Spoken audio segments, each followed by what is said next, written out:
Hello, hello, everybody. For those of you who are watching the VOD, chat with the live chatters today to do some PvP. Just waiting on hopefully a ZG buff.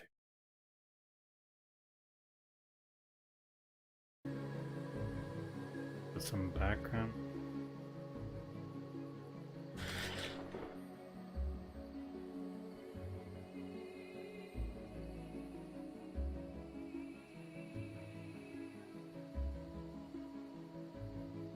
Always feels like buffs are going out when you're not looking for them. You know, you'll be in a different zone and you'll see ZG buffs going out, and then when you get here, I've been here for probably like an hour. Nothing so far. That's the frustrating part. Probably wait like 5 minutes, and then if I don't get one, just take off.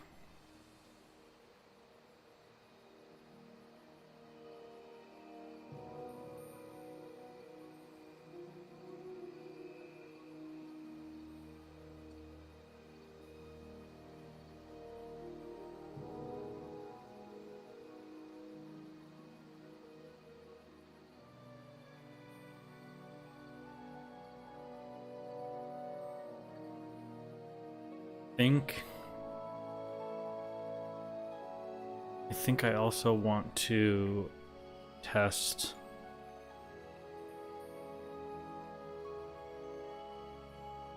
something in Ares.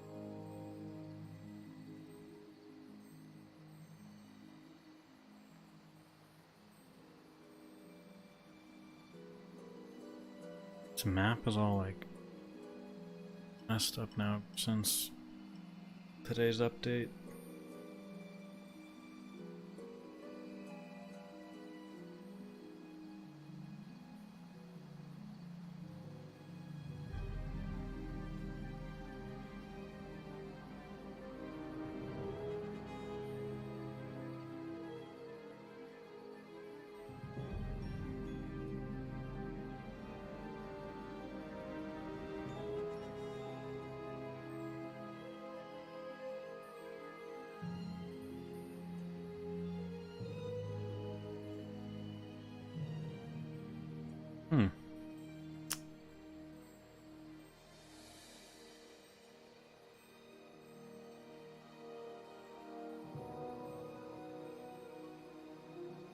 I don't know what that's all about.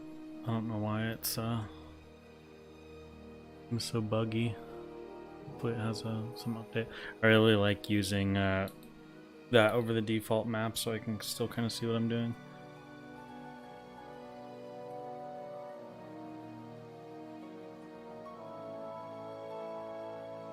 Okay, we're gonna give it like 2 minutes and out of here.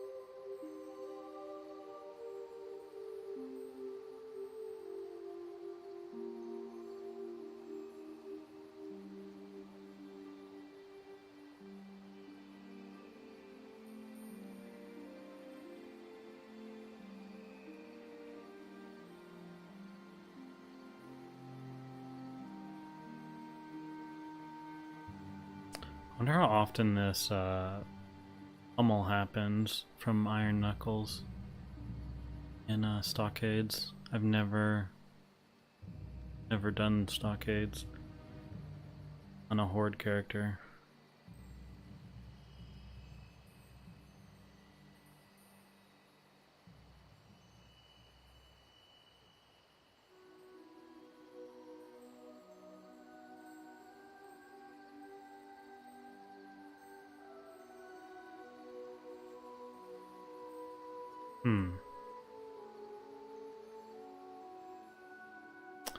Okay, well, Hearth.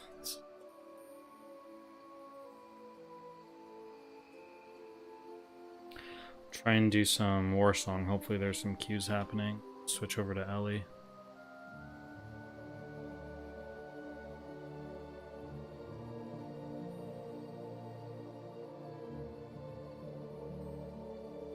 I need to grab a few things before.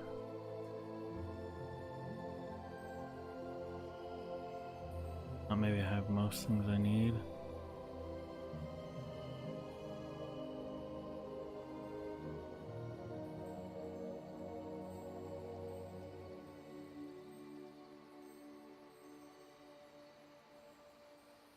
Oh, I got it all. Okay. Now we just gotta respec and then good to go.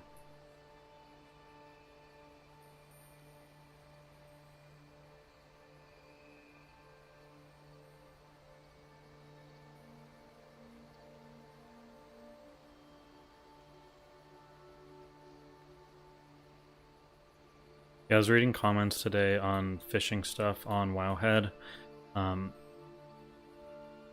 And I don't know, the trunks don't really like have a pretty low drop chance for greens. That's probably not something I'm gonna end up focusing on.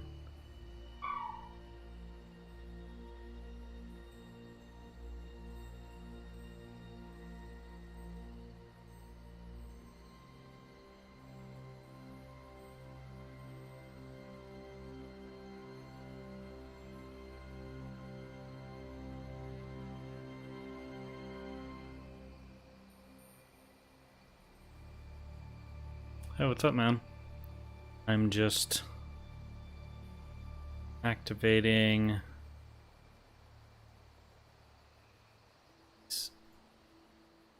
talents and we're gonna go PvP a little bit. How's it going with you?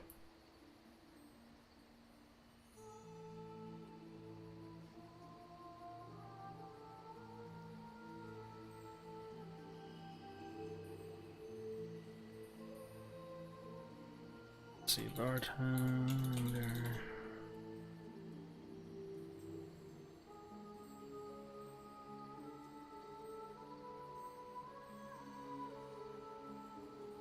It's leveling a lock. Nice. Are you just on era servers, or are you doing it on Wrath or retail? Spamming WC. Nice.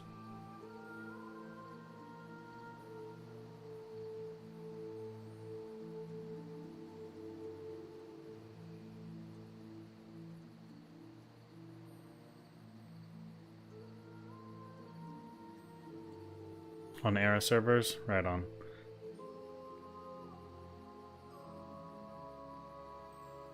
Do a lot of people do lower level dungeons outside of boosting?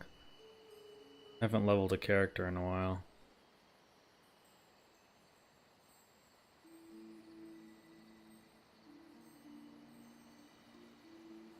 SOD hype? Okay. Fingers crossed. Oh, 3. Nice. God, we like that.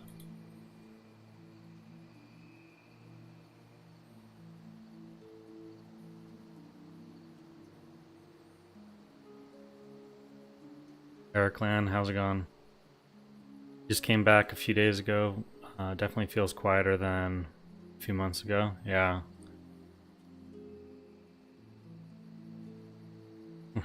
Living the meme, yeah.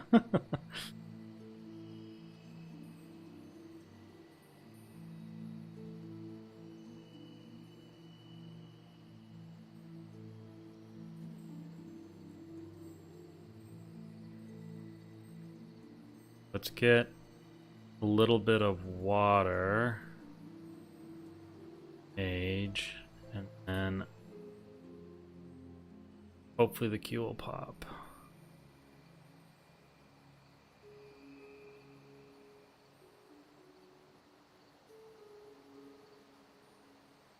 You're hoping that warriors are uber broken in SOD PVP? Oh, aren't uber broken. Okay.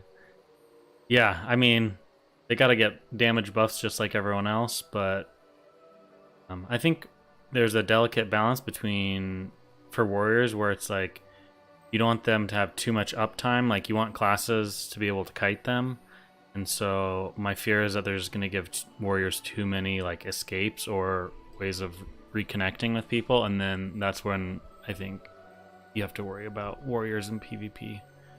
In PvE, I think the balancing issues are a little bit easier. Found out that hunters will be able to use traps in combat in SOD. That's huge. Yeah, I know. And then I saw someone also link something that showed that it had like a 40-yard range or something. So it could have been a like a tooltip error or something, or people were saying it might be that you can get some kind of trap launcher.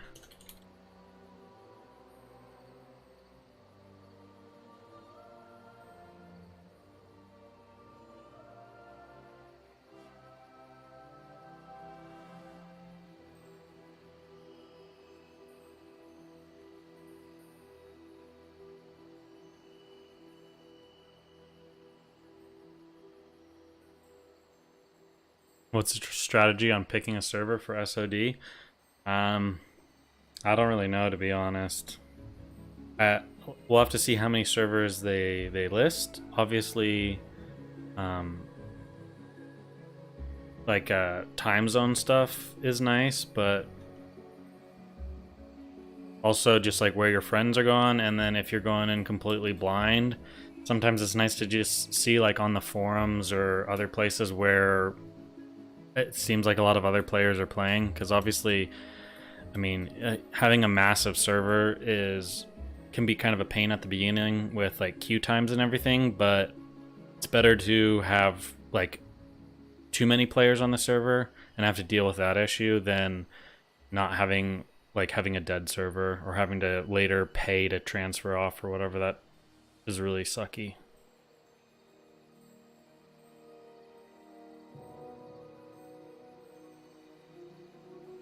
I think charging in combat and charge and intercept removing snares and roots is already too far. Yeah, we'll have to see.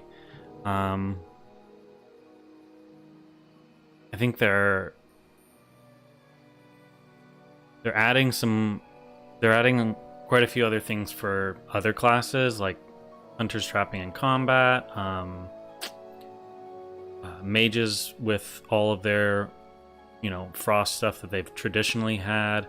So there's still classes that can peel peel warriors, but I don't know. We don't know really how 60 is gonna look. Even without launcher, at least for me, I want to try melee with pet using the new melee skill and the new raptor strike and weaving serpent sting and fire trap. Yeah, it seems like hunter's gonna have some pretty fun new ways of playing with the melee hunter stuff, and then also just kind of the utility that they still have for PvP. It should be pretty cool.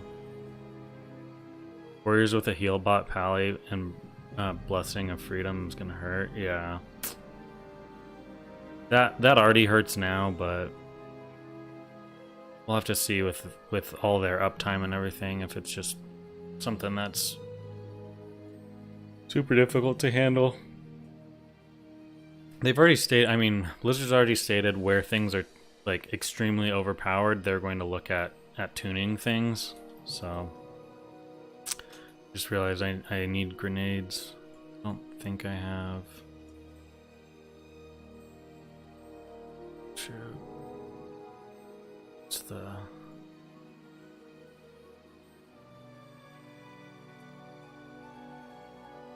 iron bar.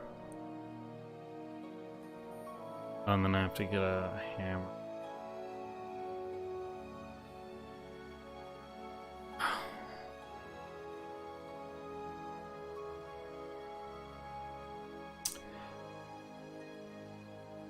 Shopping.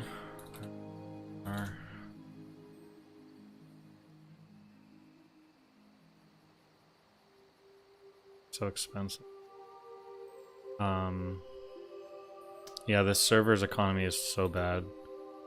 It's really okay.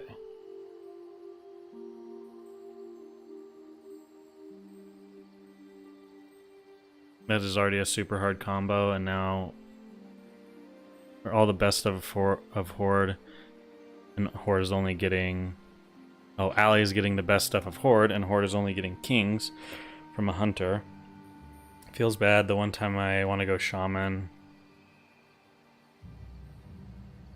Feel like second fiddle. Yeah, I mean, yeah, of course, CZG drops now. Sitting there forever.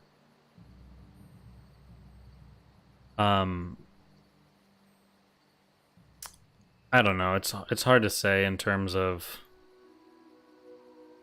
the Horde versus the Alliance faction balance and stuff, because we only have seen some of the runes that will be in the game. We don't really know what their long-term plans are for balance.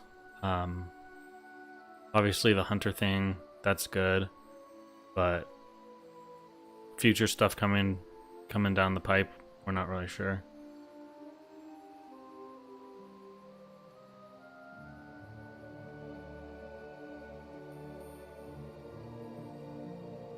Of course, the queue pops right when I'm about to craft these. I'll try and craft like 10 or so at least. Need to get a blacksmith hammer.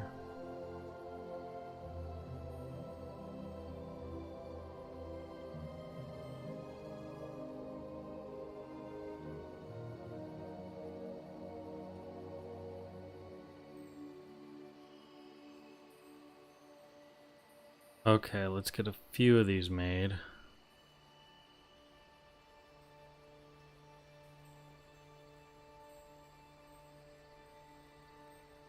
I can get 40 seconds. Not really complaining that much. I'm excited. New stuff will be exciting. Yeah, I'm kind of just... I'm going to play things by ear and not worry too much about how I feel on the surface about changes, because I don't really know the deeper stuff that's going to be happening a little bit later. Okay, that's enough right there. Oh, you love to get into games like this.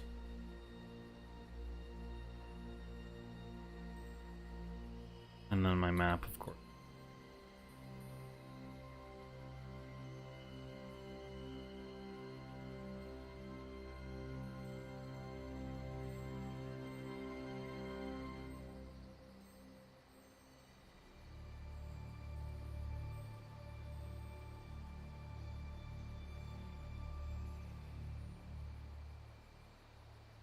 Oof.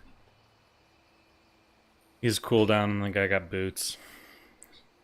It's not a good feeling. Am I playing on white main? Yeah.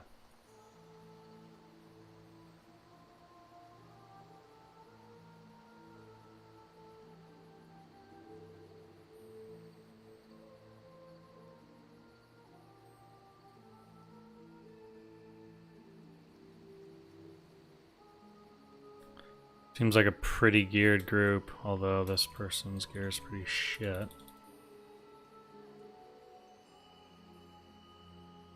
This hunter things.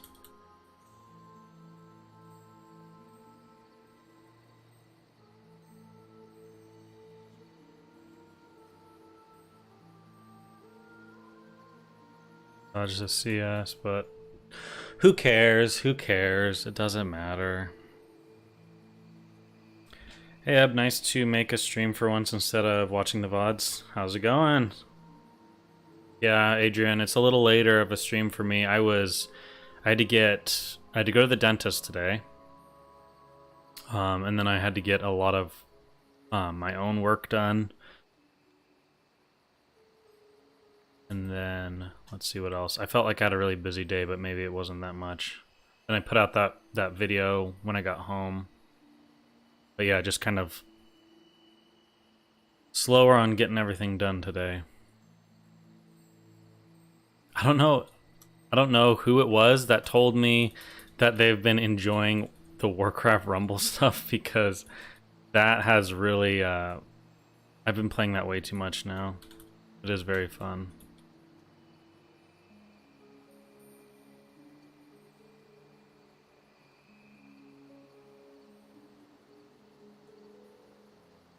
Ugh. Dude, the pet pushback, if you don't get, if you don't, it's actually like harder. I know this sounds weird, but it's almost like a, a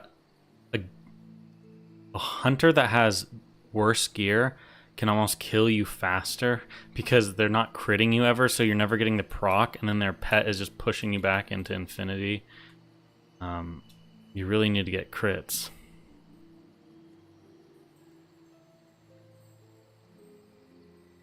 Warcraft Rumble is a good pooping game. I've never played any phone games, and people were like, and when I say never, I mean like I don't think even like solitaire or things like that people have on their phone. I've never had anything like that on my phone. I downloaded this, and then it's like I'm laying there in bed at night, and I should be going to bed, and I'm playing that. And I'm like, okay, I gotta be careful of how much I play this game. Too fun.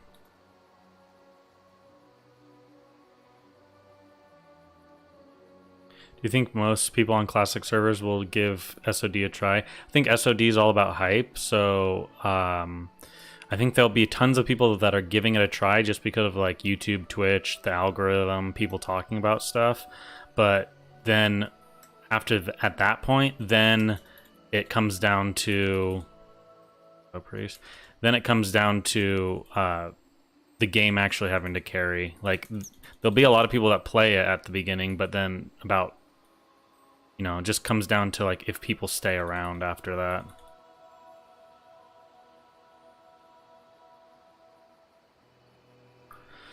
Ouch. Okay, well, I guess they have defenders. I don't know what my team's really doing. Horde still gets Shaman, and Alliance doesn't. From PvE, both from PvE view, if both sides get the buffs, Shaman's still better than Paladin. Yeah, I guess. I think it's just more about making it like how you have some options, but I don't know.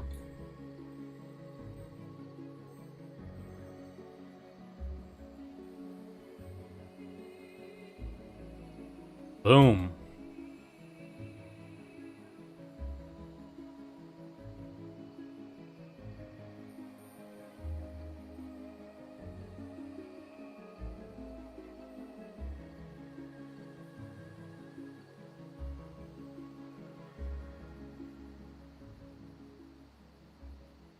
I think their flag, our flag is still in our base.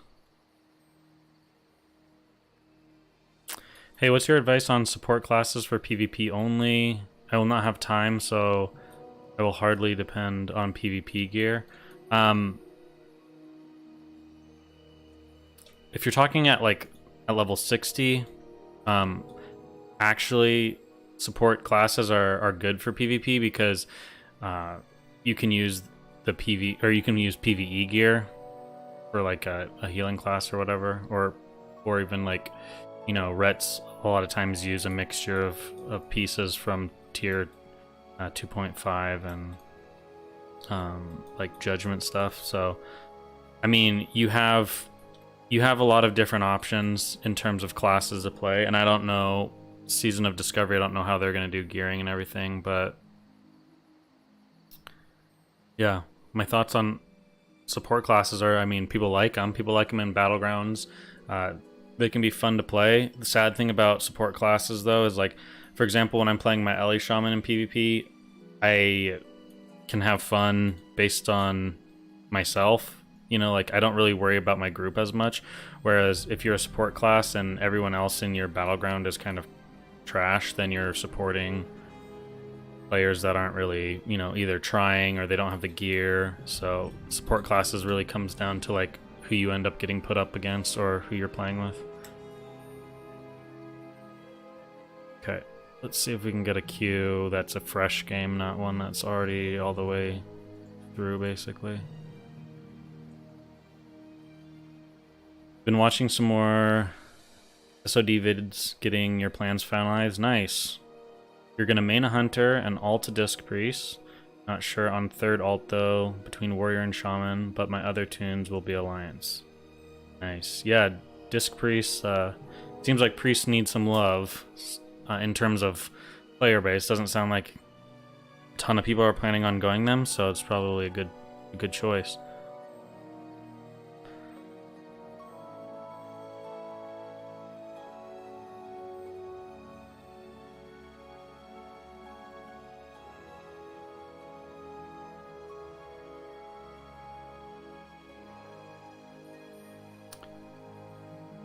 You do not see 25 carrying, so you'll have to see what comes at 40.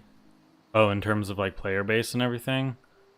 Yeah, we'll have to see. There's obviously, as you get higher and higher in the levels, there's more things to do in the game.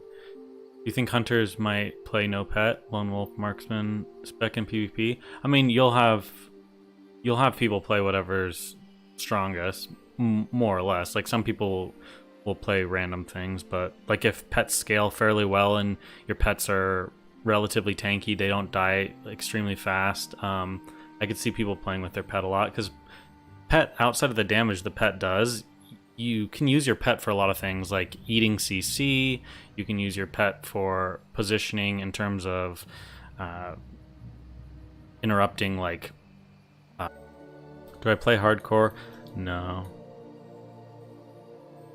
Did it lag out? Did it? I don't know. It's loading for you? He went dead? Did I?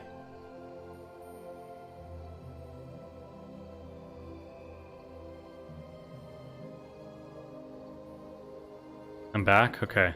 I might have just had a spike. I'm back? Okay. Okay, good.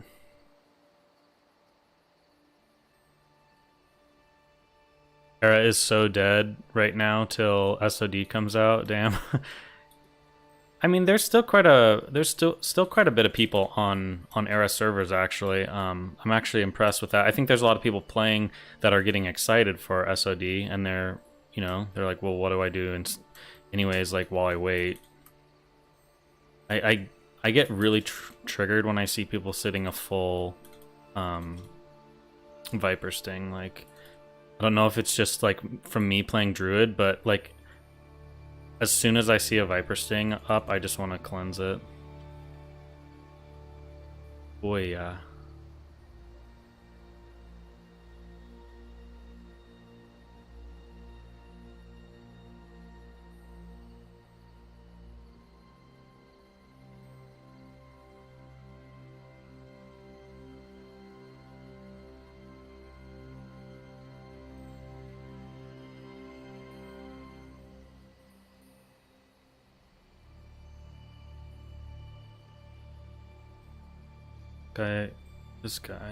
This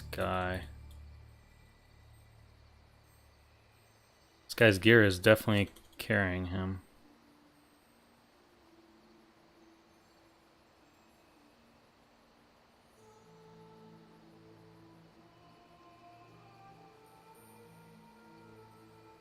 But yeah, in terms of population on Era outside of,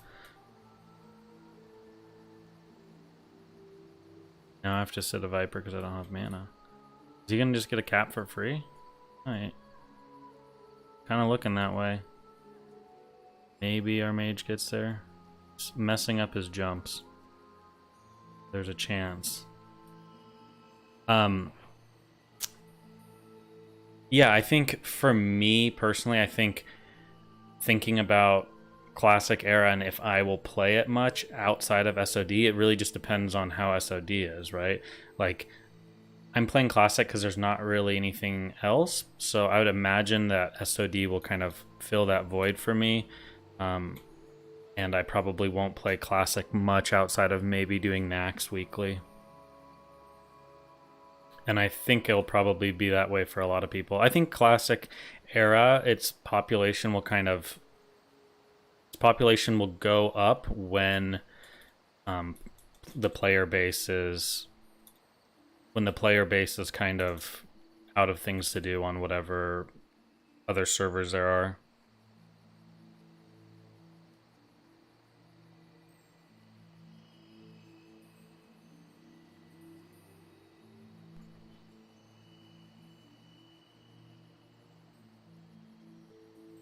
pet PvP or pet in PvP is needed to disrupt healers. Yeah, I mean spell pushback in classic is key. There's a lot of classes that suffer from spell pushback, so it's a big one for sure. Started leveling on era, but almost pointless. By the time I get 60, SOD will be out. Thinking I may mess around on Wrath's, Warsong Gulch, and learn some jumps. Yeah, I mean, I think it's just kind of one of those things where most people who are playing are just doing whatever in the meantime waiting for Season of Discovery.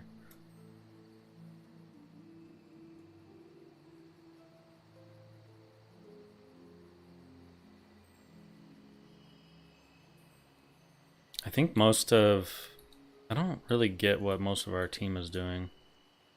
We have no mid presence, but then we're not even in their base either. I mean, we don't have a full team. We're missing one. Not that that's crazy.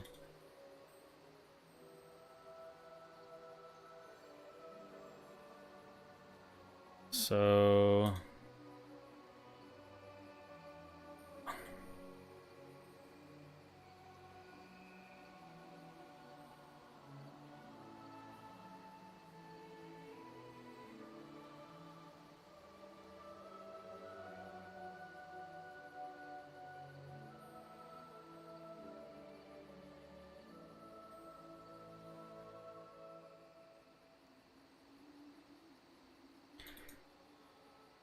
Okay.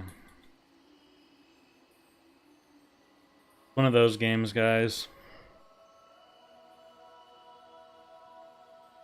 I think Warsong Gulch will be so fun. SOD, since everyone will be geared out and knows what they're doing, since there isn't much else to do. Yeah, I think 25, like Warsong Gulch at 25 will be like truly people just playing for fun, right? Because no one's going to really be worrying about rank. I don't think that rep is going to matter too much just because you can get it in Ashenvale, it seems like, as well. So I would say it's probably not going to be too difficult. So hopefully, yeah, the low-level PvP is just people having fun.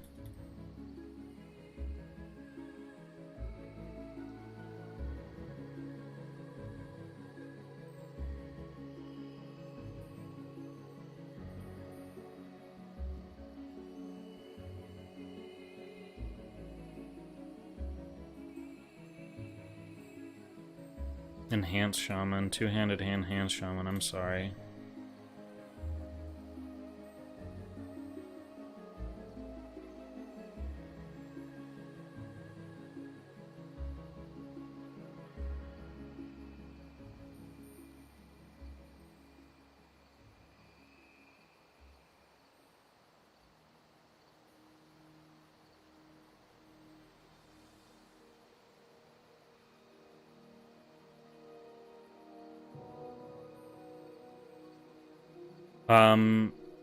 Bubbles or bubbles.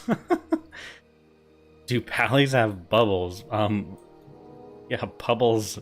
No, paladins have bubble at I don't remember what level they get it. They have one of their bubbles, but I don't think it's not the 12-second one. It's like a different, it's like the one that they never use again after that point.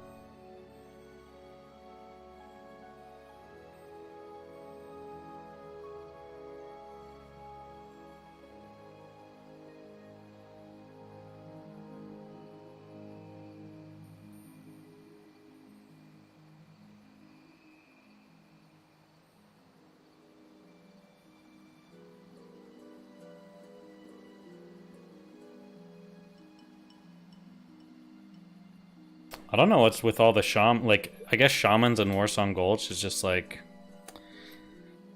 it's fun, so, but man, our team is not doing much of anything. Dungeons or open world for leveling? I mean, I think that just comes down to what you prefer. I think I'm just gonna go about the route of like just questing. I probably will do a few runs of like Wailing Caverns and stuff. Grounded as Hodge. I'll probably do some Wailing Caverns or something like that, but outside of that, maybe SFK, but I'm just gonna level through quests probably. That's probably what I'll do. I might just do like after 20, maybe I'll level to about like 19 or 20 with quests, and then I probably will just stay the rest of the time in dungeons trying to get some pieces.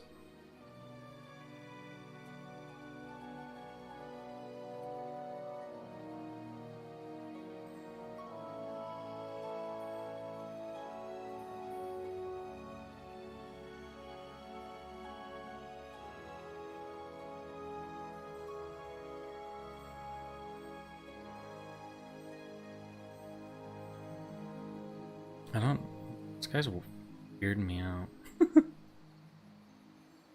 I get weird vibes from this guy.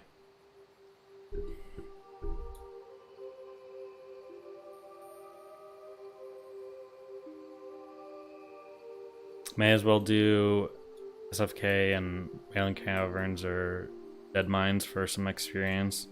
Yeah, I think you're right. You're basically getting two things done at once. And the nice thing is a lot of people will be right there with you and wanting to do them as well. So probably really easy to find groups, and a lot of people that will probably run them multiple times. Because a big part of getting a group and everything is like finding the group, having everyone run there, and then, you know, doing the run. You're like getting decent XP, but it's all the like before and after stuff. But if people are willing to stay around for a few more runs, then that's kind of would be the best case scenario, or finding a guild or having some friends do it with you. You plan to follow the discovery breadcrumbs. All designated paths are up in the air until we see the good stuff they've updated. Yeah, we'll have to see. I don't really know. I mean, I don't think anyone does really have a good idea of what the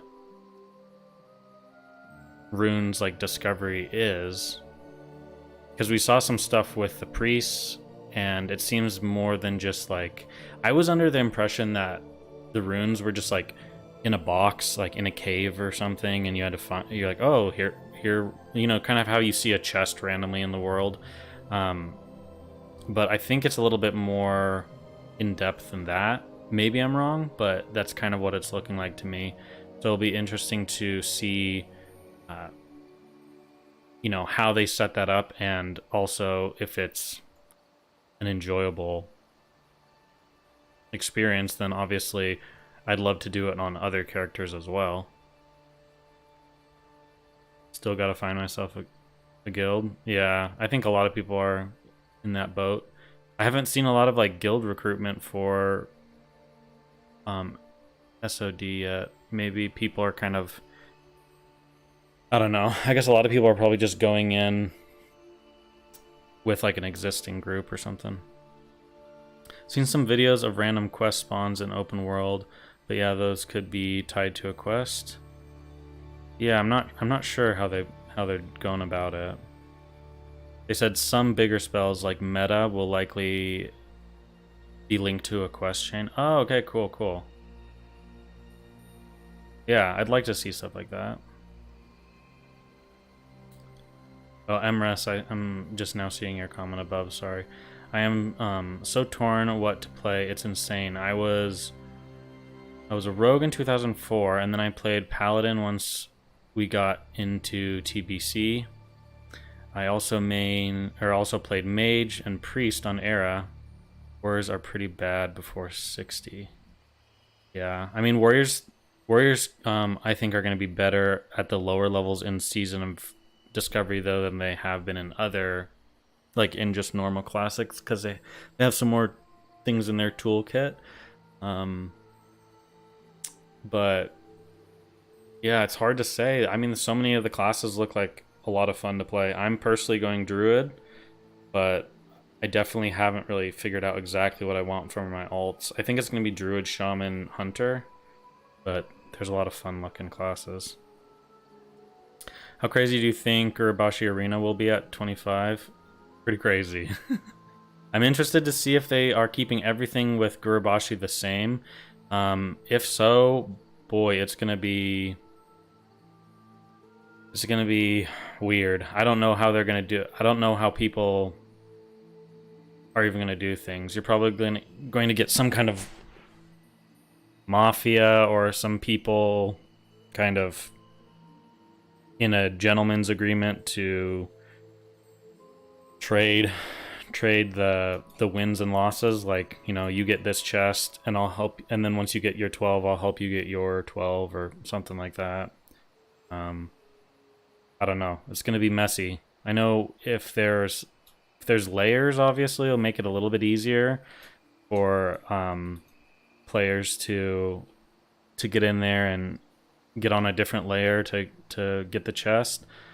And then at least that would open it up for more people. But I think pretty much, I mean, unless you just don't really care about PvP at all, and you're not like tanking or anything, then maybe you don't care about Gurbashi at all. But I'd say most players kind of at least have looked at it. I feel like a lot of players will just be like, yeah, this isn't worth my time.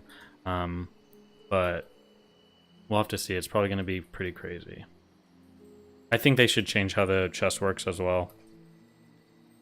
I just think it doesn't really foster great gameplay. I think it would be better like if you participate in Gurbashi, like let's say if you participate in it 24 times instead of like you need 12 trinkets, but let's say you participate in it 24 times and then like at that point you're allowed to. Let's see if we can burst this guy. Okay, he bubbled. That guy's dead. That guy stopped running, of course.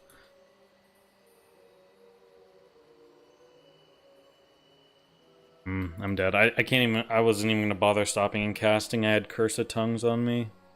Curse of Tongues is probably the most annoying. The most annoying curse in the or the most annoying spell in the entire game for casters.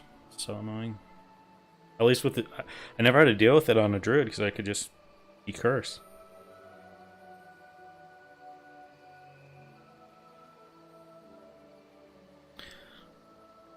I think one of the runes gives warrior 10% movement speed. Hope that stack.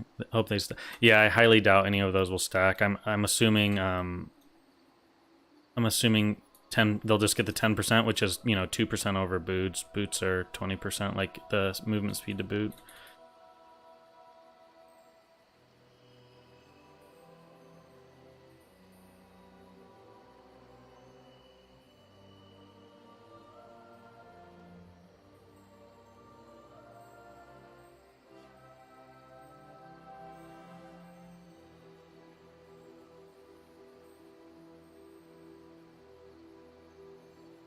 Oh man, that guy was zooming. I didn't even realize he crossed. Love to see it.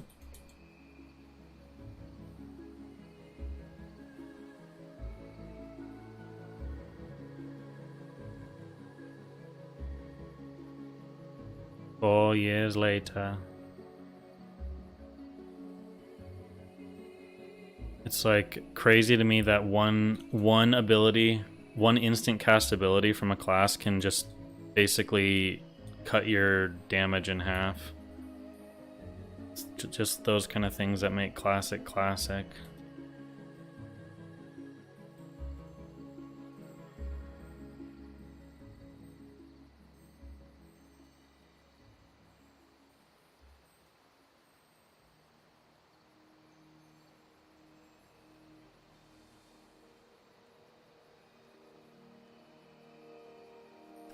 I will go solo and will join something PvP oriented. If anything, it's not 2004 for me. With kids and stuff, I cannot commit to strict schedules, so no point in a guild. Yeah. The good thing about like I feel like there's a lot of people in that same boat as you, and I think that's why we've seen so many like in for example in Era, like so many people are just constantly advertising like, hey, there's going to be an MC in a few hours, come sign up if you want to on like Discord. So it's like if you do find that you have like some time here or there, then like it's really easy for players to jump in and do a raid or something, instead of being like a fixed schedule thing where they're like, on this day we're going to do, you know, the raid.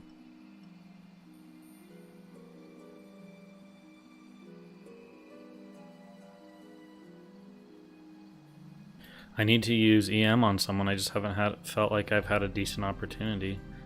But I have. Let's try and like just pump this Warlock.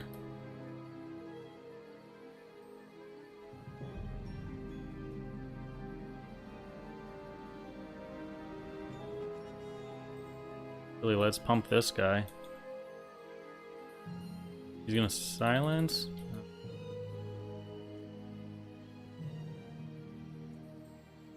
Just let me slowly cast in front of you, please.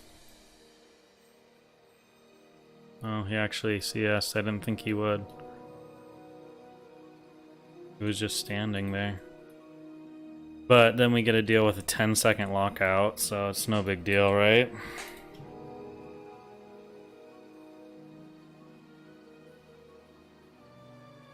Yeah, I totally agree. The level, them having the capped brackets for leveling is really nice for people that are a little bit more casual and can't commit to like no lifing the game for a week. So I really like that they're doing that.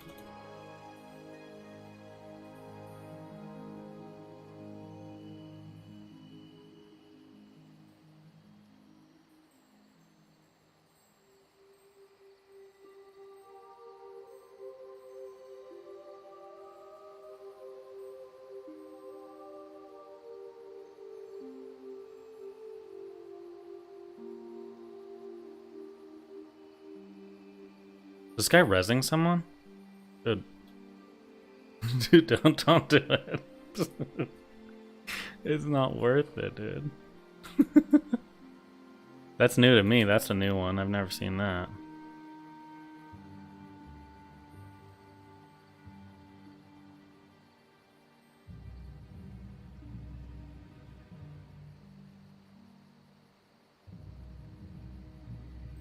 It's all I find it really weird.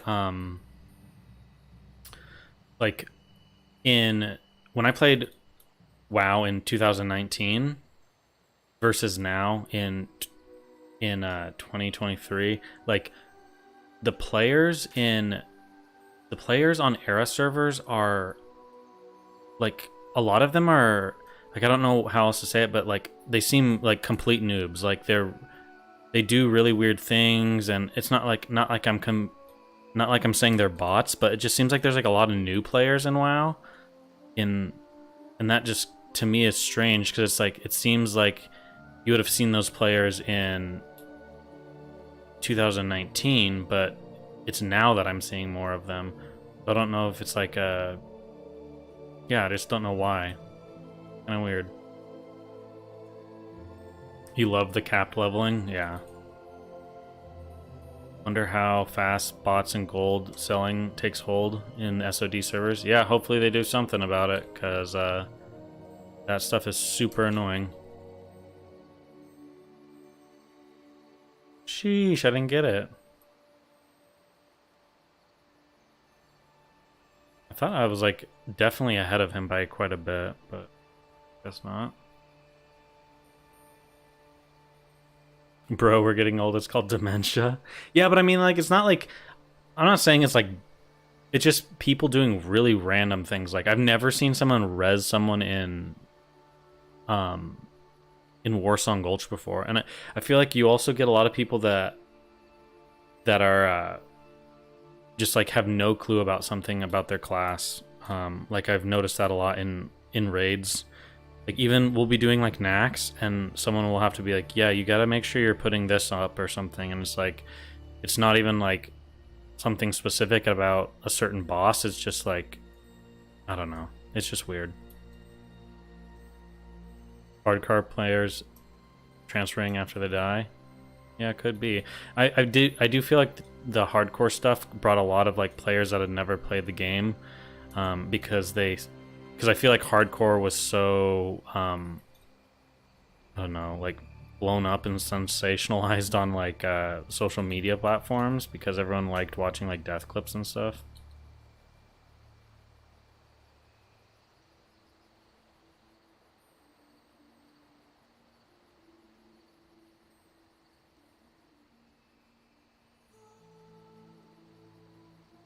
Okay. Fake. Doesn't matter. Doesn't matter to many people.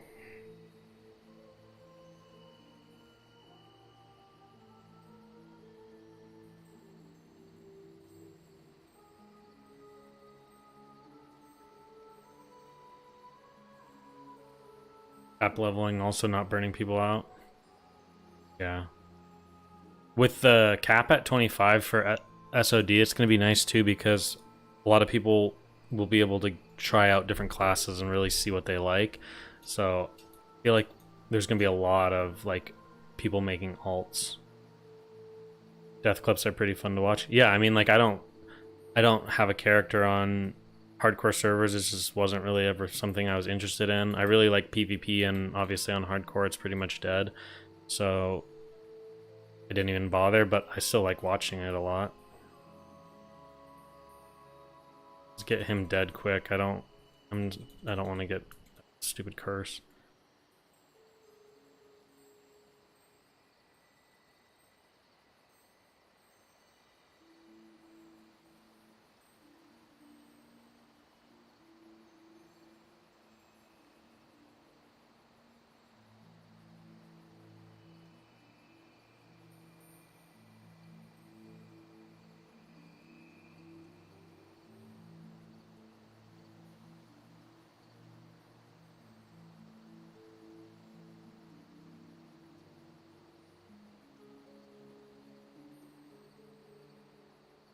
Oh, it hits his pet, but not him. That's nice.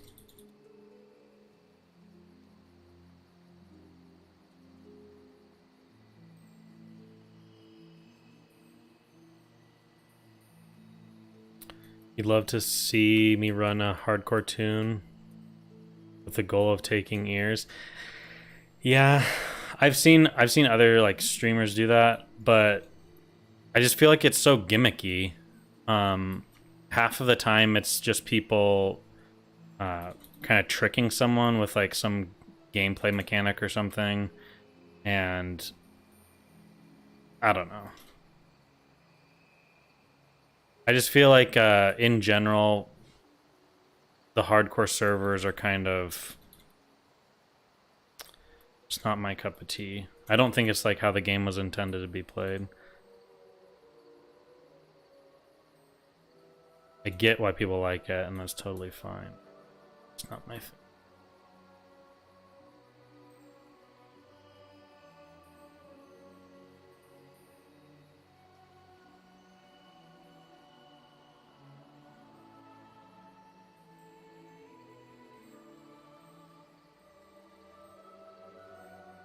Well, people get carried through the game, boosted to the end game.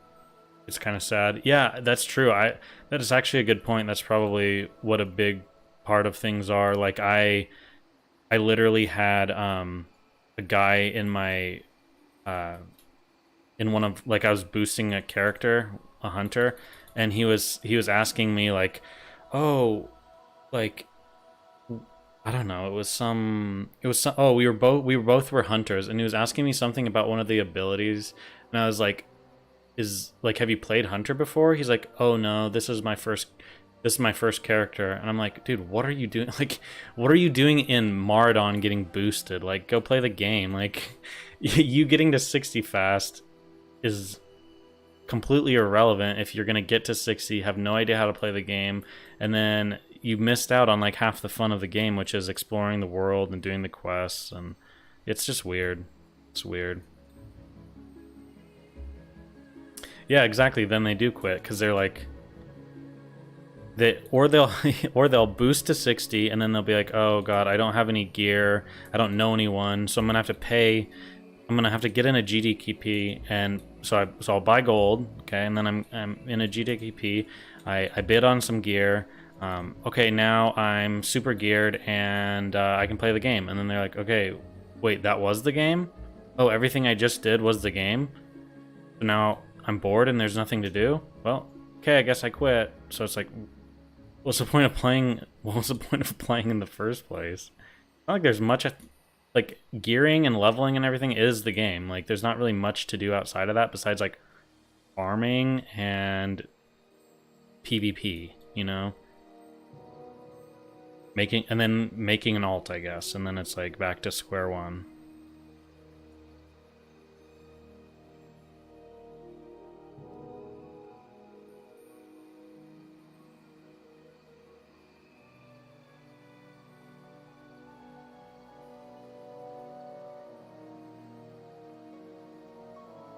Tech Mode came out with a 25 SOD PvP prediction tier list. I mean, a prediction tier list? We can, yeah, let's check it out. But I mean, the people have asked me to do something like that. Actually, I think it was you. And I thought about it because at the time, I think I was getting off stream and you mentioned it.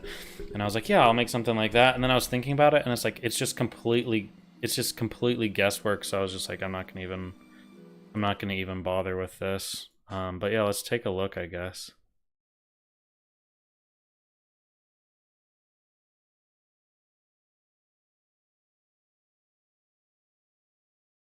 Tech Node. Hello, everyone. Today. Okay. Let's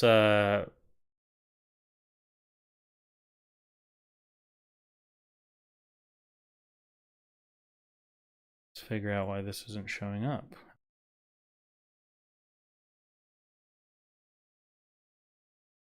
Okay, there. Today, I wanted to go ahead and speak to you all about what I believe the level 25 PvP meta for SOD will shape out to be, and why I think it will shape out to be that. Specifically, talking about class viability. Yeah. So let's get into it. So I think a lot of people, when they're asking about this, like, make it serious, blah, blah, blah, they're asking sort of inherently, is my class viable? And so I want to answer that before I actually get into the video, because I think a lot of people are worried about this for no reason, because the answer is yes. Classic WoW is not League of Legends, all right? Every class in Spec and Bio is viable in Classic WoW, because Classic WoW is not a game of fair fights, all right? Your class can suck. In the early brackets, especially in Vanilla WoW before all these SOD runes came out, classes like Warrior and Shaman just kind of sucked in PvP, to be honest. They just got killed by everyone. But if you just Sure. show up with better gear, more consumables, world buffs, more friends, you can just beat anyone. It doesn't matter. You can take any class and beat anyone else with it, as long as you've invested more into gearing and consumes whatever else to make your character stronger. They're still really good, actually. It's not even true. You still really want healers in Warrior PvP. Anyway, let's get into it. So let's talk about Warriors. Warriors, they get Warbringer. Warbringer is going to be an absolute essential part of any Warrior PvP Interesting. campaign. Okay, so he's kind of, it looks like he's breaking down the abilities that they will, or the things that they will have, and then obviously stuff that they're missing out on that makes a big deal in PvP. Obviously, like intercept, kick, Berserker Rage to get out of fears, and even grenades and stuff. Is because now, if you don't know what Warbringer does, it makes it so your charge and your intercept will, and intervene on there, so you might get intervene too in this game, but charge and intercept will now cleanse you of any movement impairing effects, so roots and slows, and then you can also charge in combat now. I don't know if I really want to watch. I mean, it looks like he did a lot of work, right? So I probably will. I don't really know if I want to watch a full 30-minute video. What do you guys think? Do you want me to keep going through it, give my thoughts on it, or do you want me to post the link and then you guys can go check it out?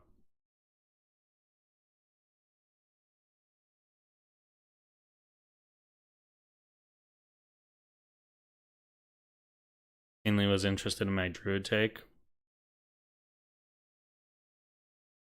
Why not? Okay, we'll go for it. So what that means now, you don't get intercept yet, unfortunately, at level 25, but it does mean you're charged on a 15-second cooldown. You can charge them, and you can charge out of a root, purge yourself of that root and any slows you have on you, and stick to the opponent. And that's sort of like the key part of playing Warrior in any expansion. You want to be really sticky and stay on top of them, and that's a really, really, really good tool to stay sticky.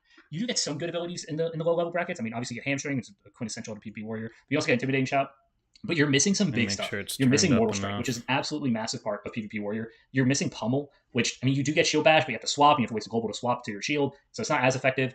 You don't get Intercept, and you don't get Zerker Rage, so you're not actually immune to Fear yet, which is another pretty quintessential part of the Warrior kit. You're going to be okay with people, but you're not really going to do that well in a 1v1 or a dueling scenario. You Make a just don't react have the video, support yeah, yet, right. and the runes really didn't get you there. You got some good runes. I mean, you're going to run Quick Strike as well on top of Warbringer, which is going to give you some good two-handed damage. Your arms PvP spec's probably going to be decent, but you're just not at that level yet. So you're probably the weakest class, honestly, out of all 9 in this early bracket, if I had to guess. You do have some classes, if you can stick to people, you're going to be doing good damage. It's going to be hard to stick to people even with Warbringer, and you're probably going to get blown up by casters. Anyway, so we're on to Paladin. I disagree with being blown up by casters. If you've ever played low-level PvP in Classic, now obviously casters are going to have some different abilities, so we'll have to see how those scale. But if you play low-level PvP ever in Classic, it's like your damage as a caster is it's just garbage. For example, I had a level 29 mage, and all I did was flag run, and you really had almost no killing power outside of if you went like fire spec and had like all plus fire gear, and then you were like super squishy. So I don't think you can get blown up by a caster at that level. Even for example, like the biggest damage abilities that we see in the game right now for SOD is going to be like Chaos Bolt and Lava Burst, and both of those were around 200-300 damage, and you basically have around 1500 HP, so that's like a fifth of your health. So I'm not really too worried about casters at 25 at all. Casters scale later in the game. So everything he said about Warrior, like the things you're missing from your Warrior toolkit, I agree with, and also the fact that like you will do good damage if you're able to stick to your target. Obviously, I agree with, but getting blown up by casters, I don't really think so. I can turn it down to 1.5. I had it sped up to 1. Paladins, they don't really have it. Vanilla, they didn't really have a lot of PvP. There wasn't really a lot of kit to their PvP kit. There wasn't a lot they could do, but they get most of it early on. So you get Hodge, which is absolutely essential to playing a Ret Paladin, but you also get Bop and your Self Bop. You get Freedom, which is going to be amazing. You get Seal of Command. You do have Seal of Justice too, which gives like a 2% chance to stun people on attack, but it DRs your stun for Hodge, so it's not really that good. And you'd probably just rather want the damage as Seal of Command. But on top of that, your runes, you get Inspiring Exemplar, which just makes you and your party fear immune, like it's a Tremor Totem. And then you get Crusader Strike and Divine Storm, which is just going to be plenty of damage on top of what you were already doing with Judgment and your seals. So they're going to be pretty good in PvP. You're going to Hodge someone and just run up and just start blasting them with holy damage. You're going to be pretty good against classes with a lot of physical resistance because you're going to still do a lot of holy damage. And that's the video too, by the way, guys. But I'll keep looking at it here in a minute. I got a Warsong Gulch pop. But yeah, we can keep talking about it in a little. In terms of Paladin, what he's saying so far, yeah, Paladin I think is going to be extremely strong at 25, and I think what it'll do is, this is just melee classes in general at 25. I think if you're playing a melee class at 25, you're going to feel very, very strong, and it's also probably going to put some doubt into some casters' minds in terms of what they think they want to play. And then the problem is, I don't really think they're going to scale as well at 60. Like, I think Ret Pally is going to be very, very strong at 25, very strong at 40, and then at 50 and 60, I think they're going to fall off a little bit. Not like a crazy amount. I think they'll probably always be strong, but you have casters and stuff starting to scale better. And I think you also have players getting more and more of their abilities, and I think Paladin will still be able to be like CC'd and kited pretty well. And while they'll have a lot more damage, they're going to just still have the same issues that they have in Classic, where they have to stick to a target, or they're going to have to use things like engineering items or consumes to try and like close the gap on players. And who knows, Blizzard could add a rune that changes that for them, but that's just kind of how I see Paladins going in PvP, at least. Yeah, Paladins with Wind Fury at 25. Like I've said this several times in let me turn this back on. I've said this multiple times in um stream. It's like if you're playing a Paladin and you're also playing and you have a friend that's playing a Druid or vice versa, like Ret and Feral Druid combo together in PvP is going to be extremely fun, and you both will, I don't know, you both will be able to help each other out too, because you both have a lot of like support abilities, which will be big.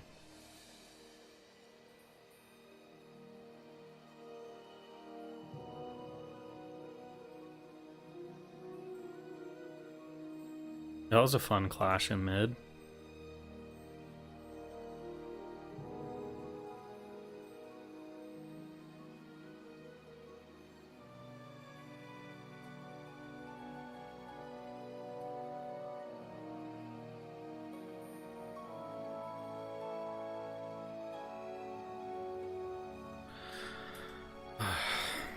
I had grounding up, but it was ranged, I think, from him, so he was able to get a curse on me. Oh, I got it cleansed, nice.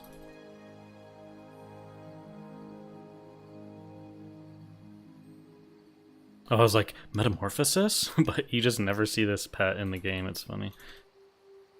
Like, what the hell was that? Like, this guy already downloaded SOD.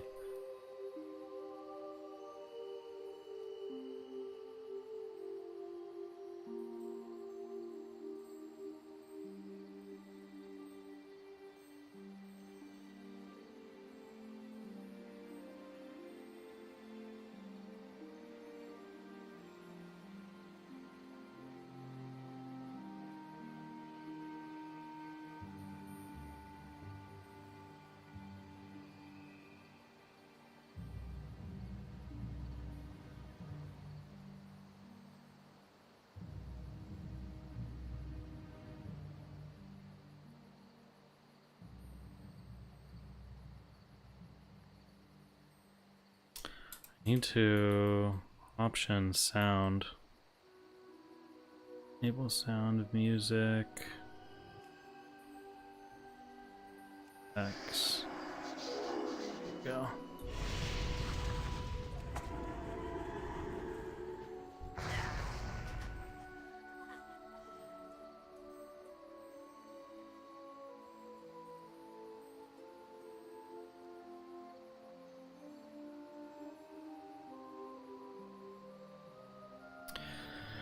Interesting group of war songs that we've had today. I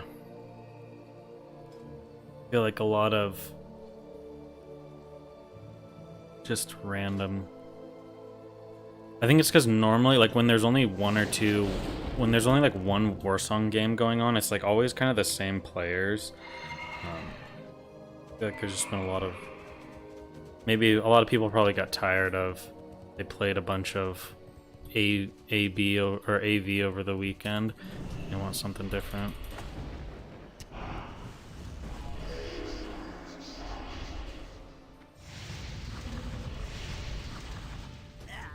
Oh, the healer was sapped. Man, warlocks scale so well with spell power though. Like when you have a tier 3 warlock, it's just like the amount of damage they pump out is so crazy.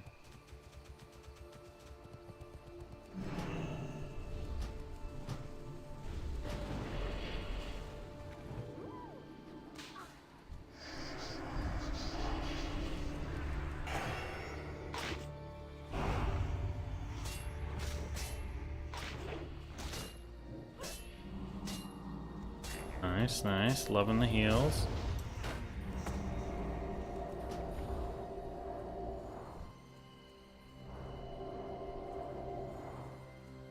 At least there's combat in Warsong Gulch. Yeah, it's crazy to me.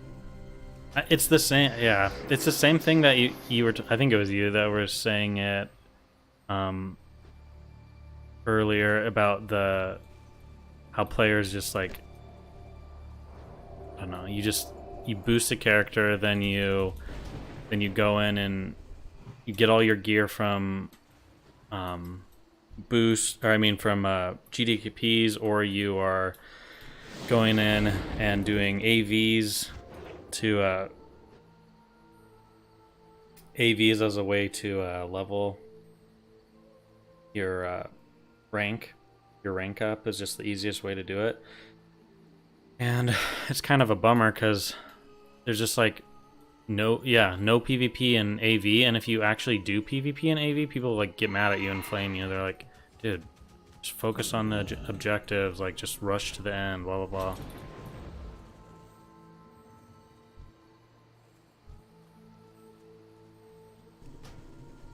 Like there's a there's a Discord for like Horde AV, and myself and a few other people got banned from the Horde AV because we were defending and backcapping in AV, and they banned us because it was like we were griefing. I was like, what the hell? That's like the whole point of the game. I thought my grounding would get it. I guess it's too far.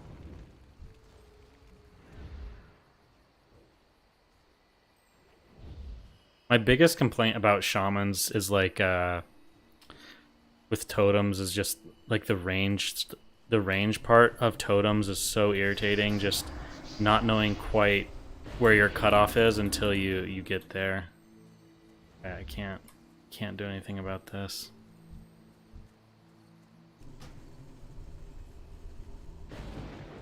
I know, dude. It's the same guy again. Here he is.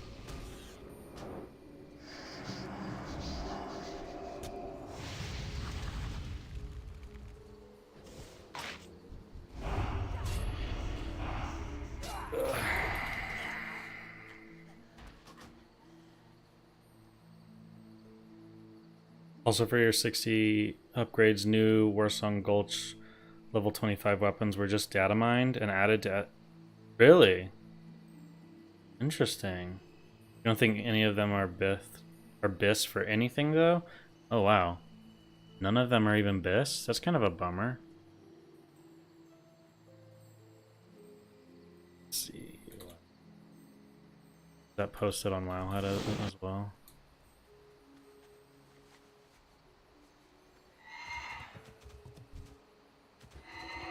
I know there's a few things that were data mined from or not data mined, but just gathered from BFD as well, like from BlizzCon. Did not mean to put that down. Okay, maybe we can have fun here in a second.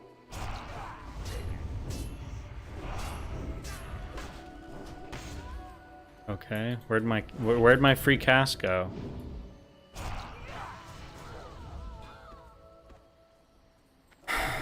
I hate rogues. I hate getting stun locked by a rogue and just sitting there doing nothing.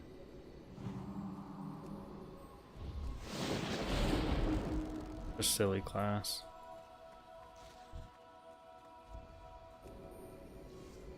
Such a silly class as I one-shot people with EM.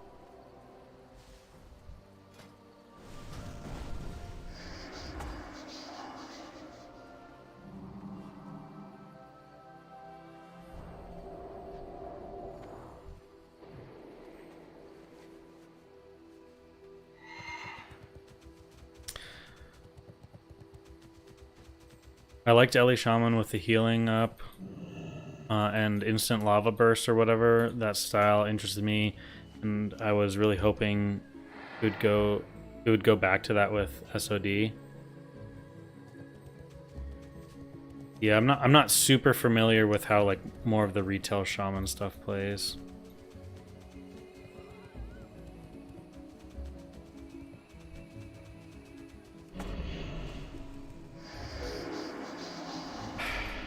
Yep.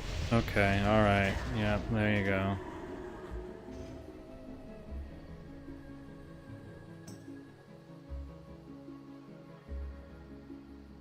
But I think stock stagger is better than the PvP ones, but I'm not sure about the staff. I'll have to take a peek.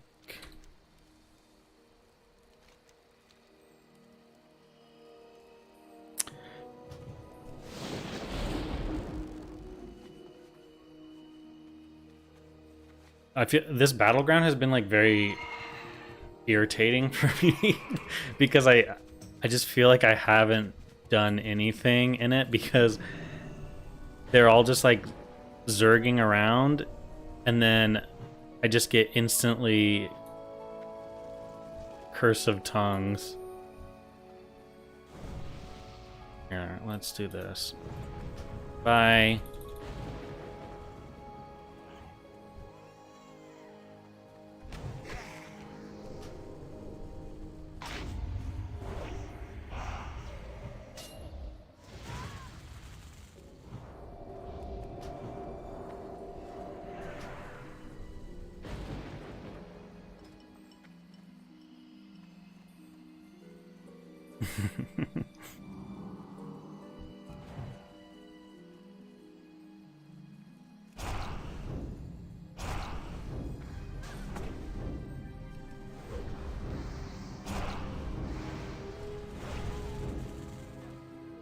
That was just spam hamstringing me. Interesting.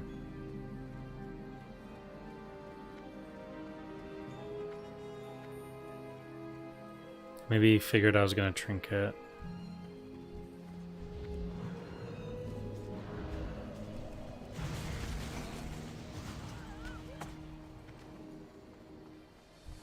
Let's go help. Let's go help this guy.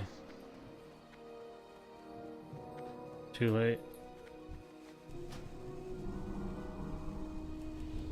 Don't worry, just gonna sit here and cast for 5 hours with Curse of Tongues.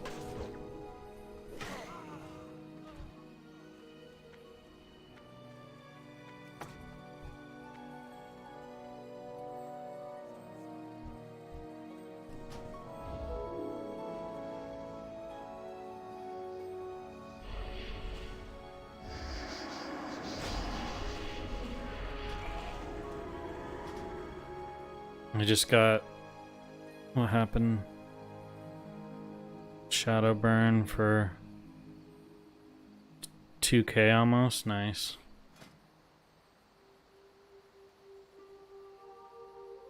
I used to love twinking my 49 block, get Zerker from Hut, seduce, and lay out 4k, 5k crits of Soulfire. Yeah, block is nasty at times. I mean, they're pretty squishy if you're playing like a Destro spec lock, but boy, they can do some damage.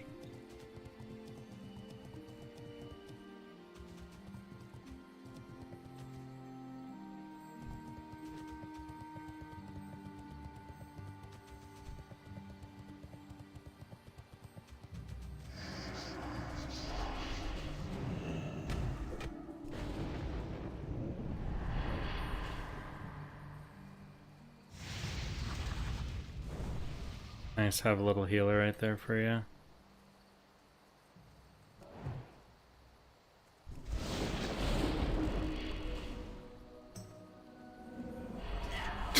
Jesus Christ.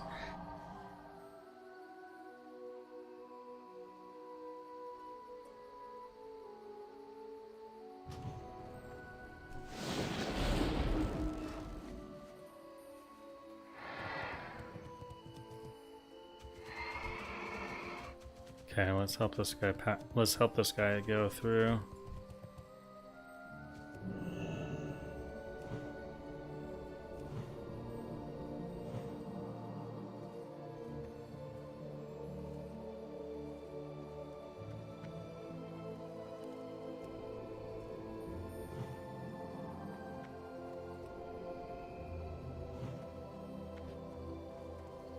I've seen a lot of people putting out like best in slot stuff too, and I saw like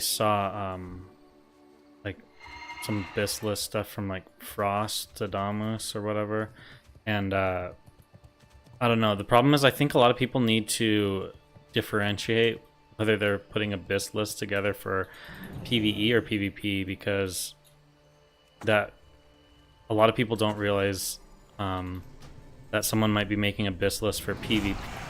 Oh my god, for PvE, and the gear that you'd want for PvP is like way different.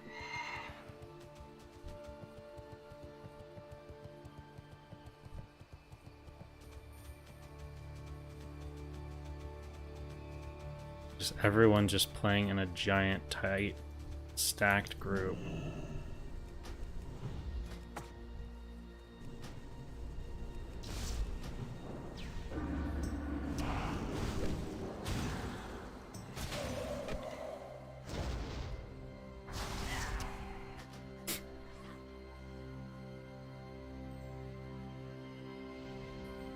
We will be able to get... Are you asking that? Oh, will we be able to? I don't know. I've thought about that as well. Like, I don't know if it'll be... If the quest will be still in the game. Because... I believe... Talk to a corpse in the instance, right? And then you have to get something off of one of the bosses. So it's possible it will still be in there, but I'm not sure. Guess we'll have to wait and see. Dude. This guy. Your little curse. Come here, boy. Are you scared? He's scared. He's running. He's running. You hate to see it.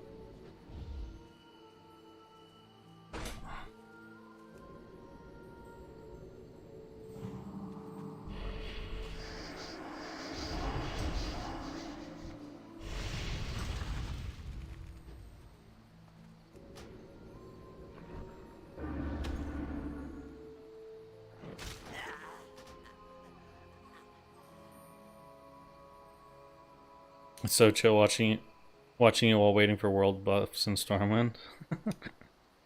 I was waiting on a ZG heart for the longest time earlier, for like an hour earlier today. And it was just like, and it was at the very beginning of the stream. I turned my stream on and I was like, okay, if I don't get a ZG heart to drop in like the next 2 or 3 minutes, I'm just gonna leave. So then I ended up leaving, and then obviously like 3 minutes later I get the warning in Orgrimmar that it's going out, and it's like, are you kidding me?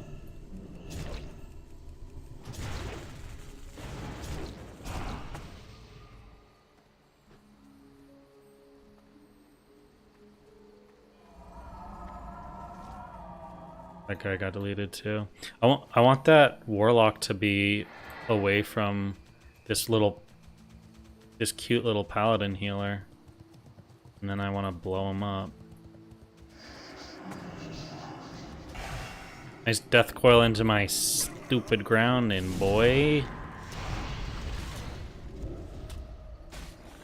Good thing he bopped him. So I can continue doing magic damage to him and purge him if I want.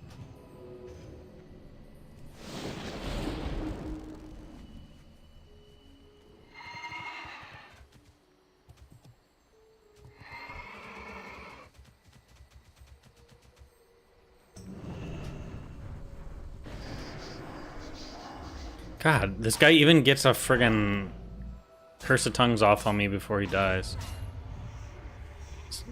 It's his favorite ability.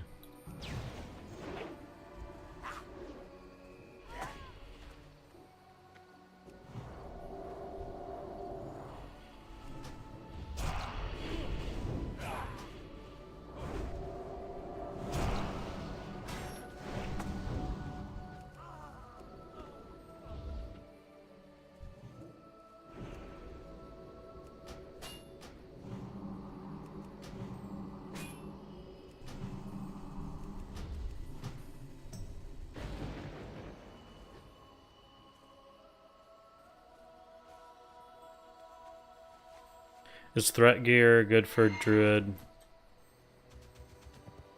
Oh, is threat gear for Druid strength and agility over stam?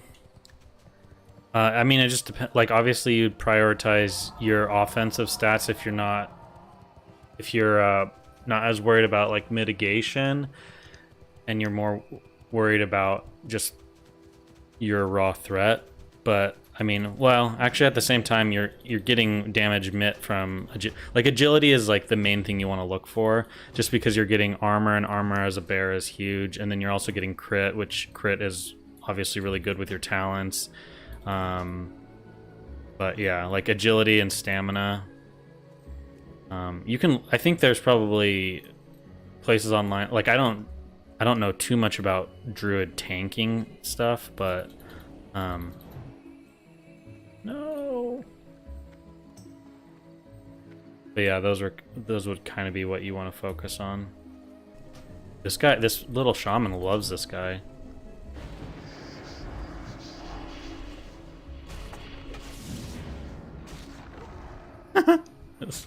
My totem killed him.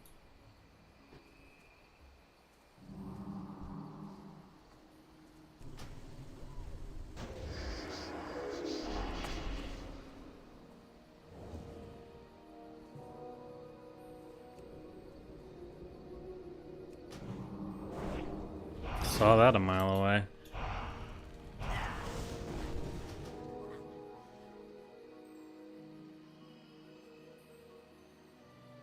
But yeah, mainly you want to worry about like agility and stamina are probably close, but yeah, agility, armor, stam, probably in that order. Because most pieces have stam on it, so you'll get it as kind of an afterthought.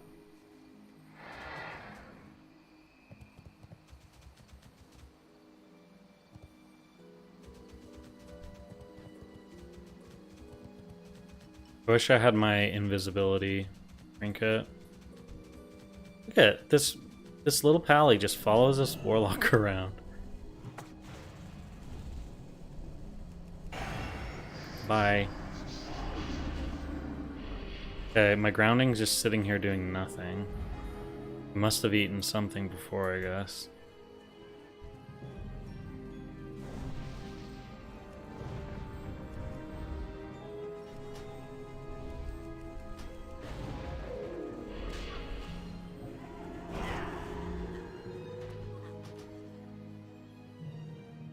Just bought Gloves of Holy Might for 40 gold on the auction house, and I don't know if it was a good idea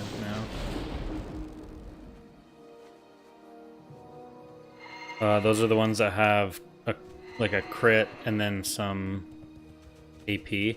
At the lower levels, those are really good. I mean, AP is not really going to be... Like, AP at higher levels isn't going to be like a priority stat because it doesn't scale very well with all your other abilities.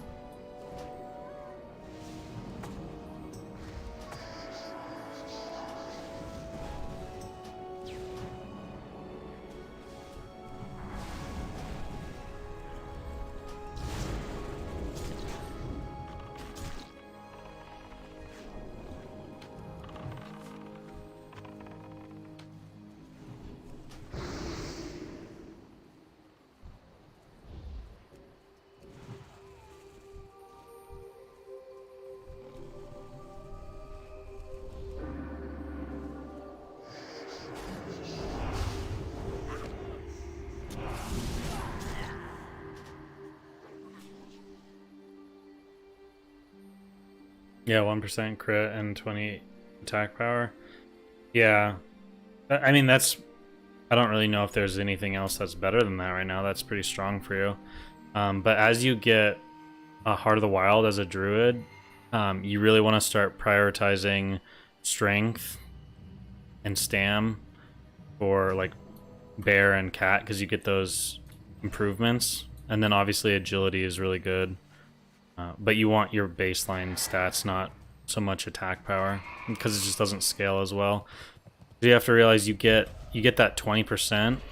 Dude, if you want to 1v1 me, let's do it. But this guy just constantly sits here with this paladin.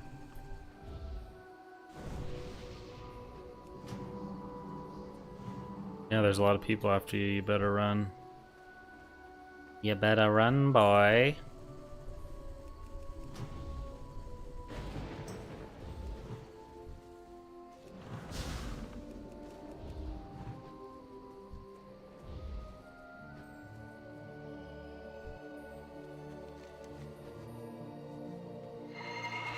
What is this guy doing?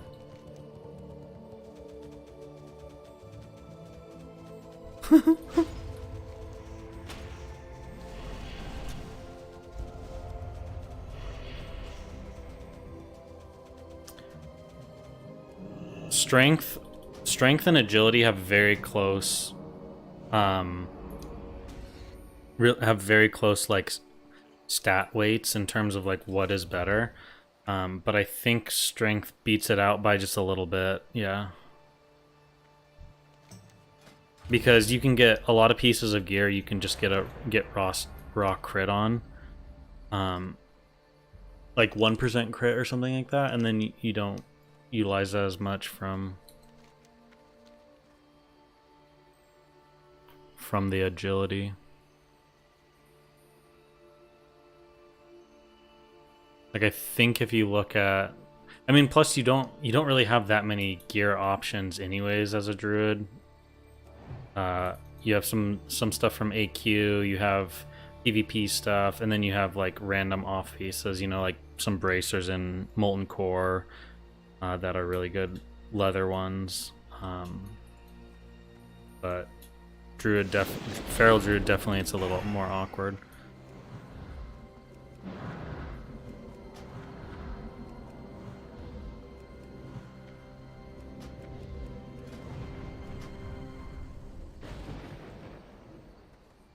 Damn it. He was able to get his NS off.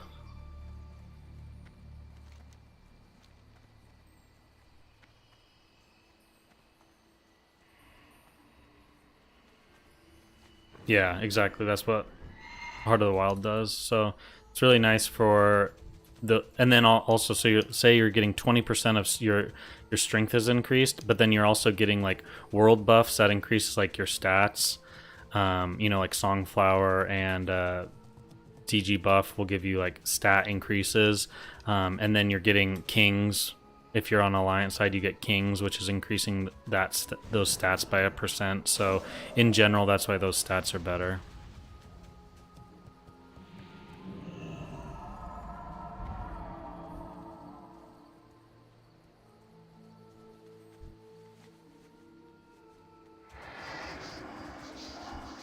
God.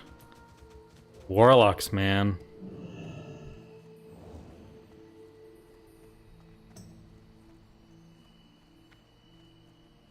You just see a warlock off into the distance, and he's just like fiending. It's like Viper Sting for hunters. They just can't wait to put it up on you.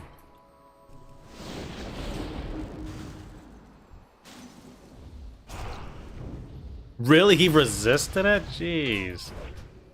He died because of my my shield.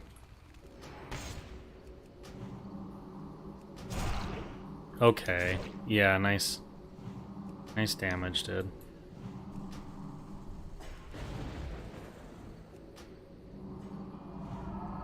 Actually gross.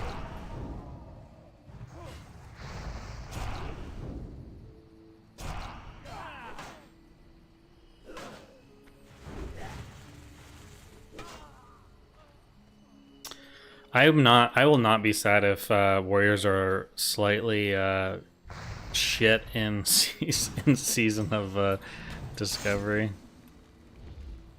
Okay. Did that guy body res?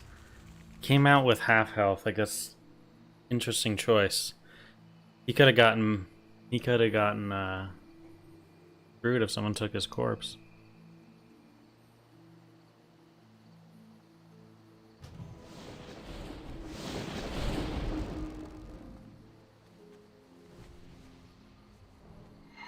Okay, we need to hopefully get Zerker here, and then we just need to Elemental Mastery murder this Druid. I'm so glad I play Horde as Druid, so I don't have to deal with oh, different curse. Trying something new. I see, I see.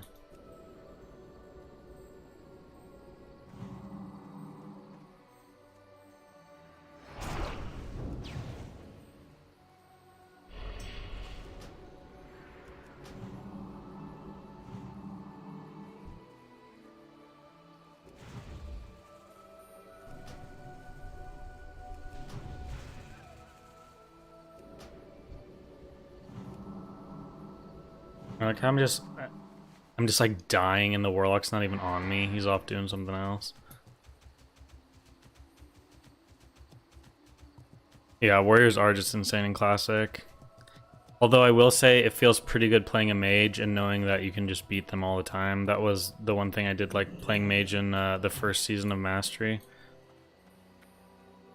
I think they're still... No one's making any calls, so I don't know exactly where the...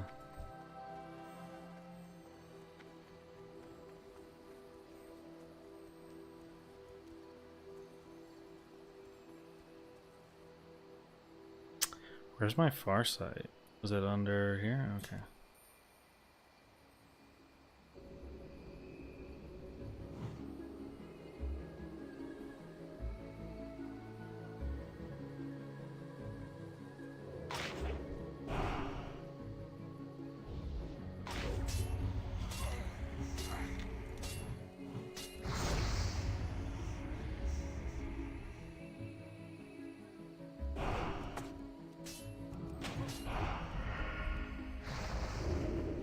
Okay.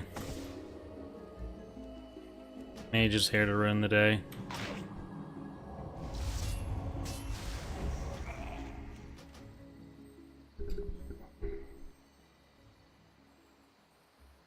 Resto Druid, Warlock, and Shadow Priest I remember being best PvP classes for solo PvP. Oh, and Rogues. Yeah.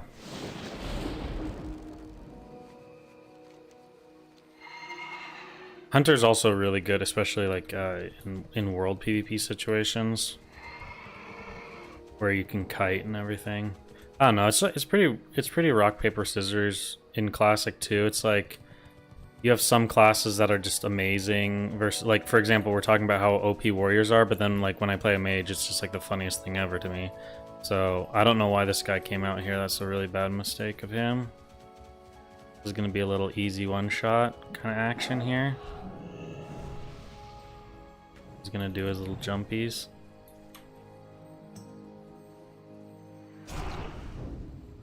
Okay, it's this guy again.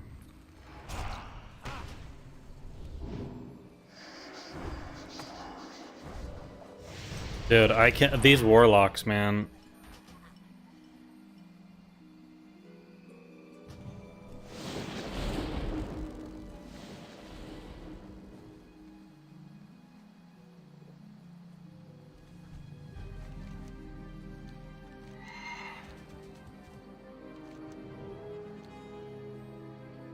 I feel like there's not really a lot of people that play warlocks normally on Horde side, like not, or I mean on Alliance side, not as many, so I don't have to deal with it quite as often. But I mean, getting killed by a warlock solely because they have curse up that you can't do anything about is super frustrating as a shaman.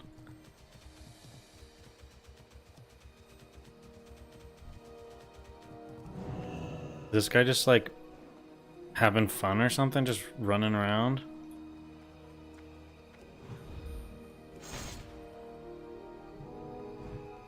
Okay.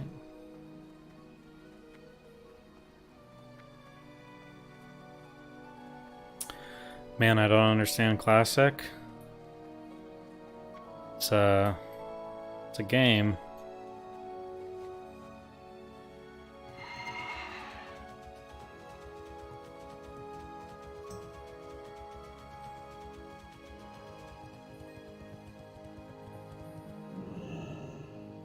Did he already jump down?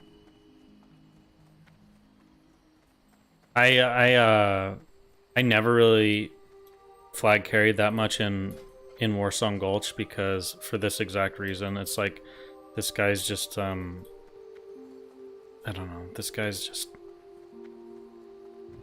like running around in circles, and everyone else is just like, okay, super fun game, man. Like, I guess I'll watch as you carry the flag, and then you have people just like AFK.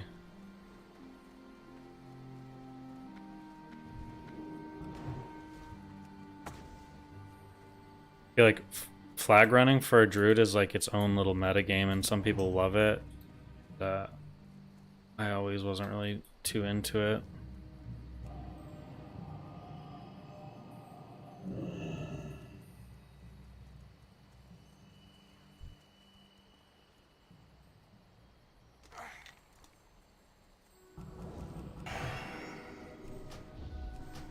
I want that guy to go grab the flag. Oh, flag, dude. I can't carry this, trust me. Trust me, you don't want that.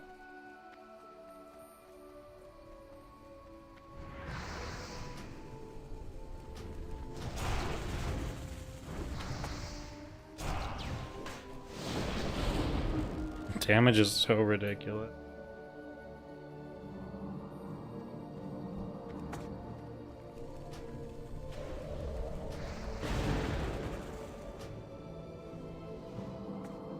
See, it's like he has like 2 or 3 people just chasing him, and he's just like running around with the flag. It's just, I get it. If you love doing war games or like queuing into other like pre-mades and doing flag running, that's like a different thing. But like in just a normal pug game, when you're just like using a bunch of like CDs and everything to run the flag around, most people just like give up, and they end up giving up, and they just that shaman just blew him up. But people normally just give up, and then the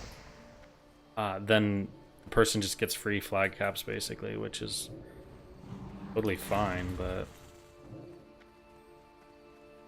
does AB pop on white main? It only pops on the AB weekend, and even then there's only like 2 or 3 games going on. There are 2 types of druid mains, one that are super amazing to be with, and others that like to get pet and cat farm. I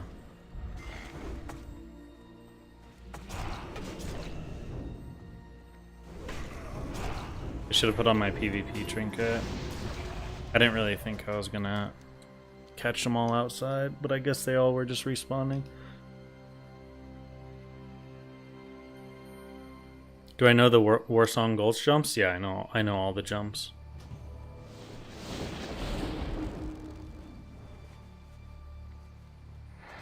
Well, I should say I know all of the jumps. I know all of the, like, I know all the basic, like, you know, obviously like these ones here.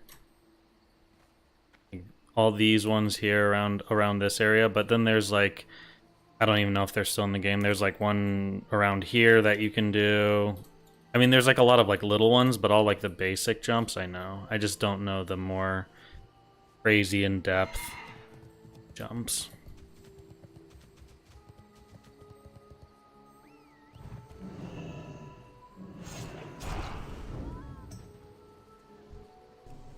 Back at it again. See, it's just like when you have people like druids like this in the game, I normally just like I just normally play midfield and be like, okay, I guess it's that kind of game, and then they can run the flag uncontested and enjoy their metagaming, I guess. He was 5 meters from capping? Yeah, probably.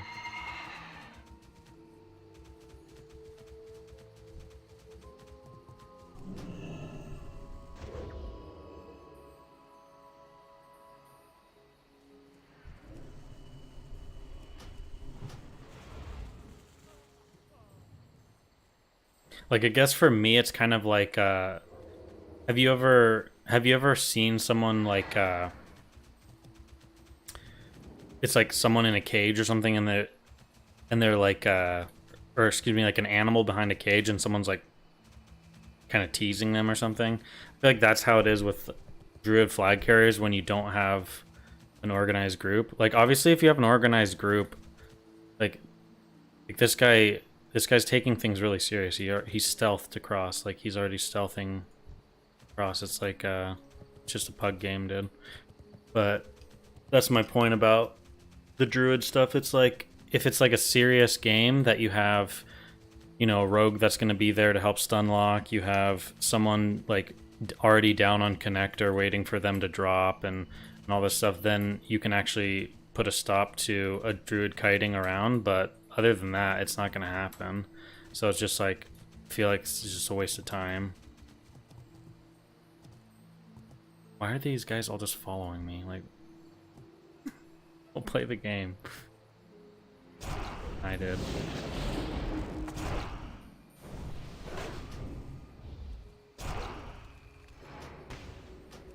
Just some Metamanithil things.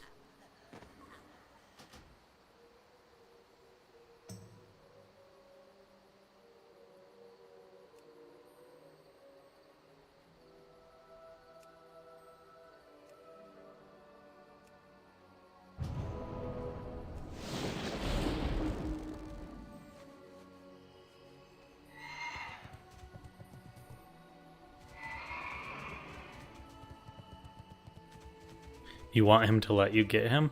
No, of course not, Billy. Like, the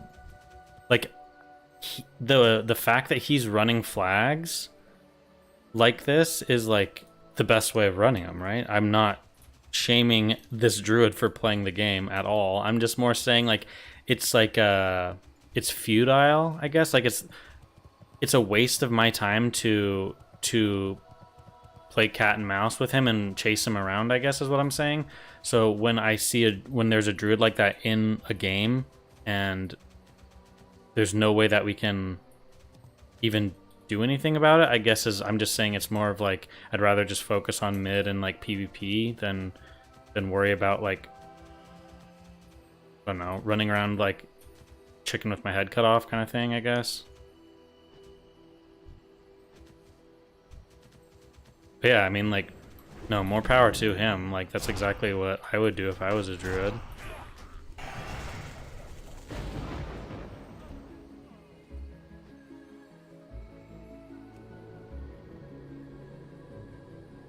Yeah, I would hate flag carrying when it was just a group that just wants to fight mid all game and the other team is a pre-made. Yeah.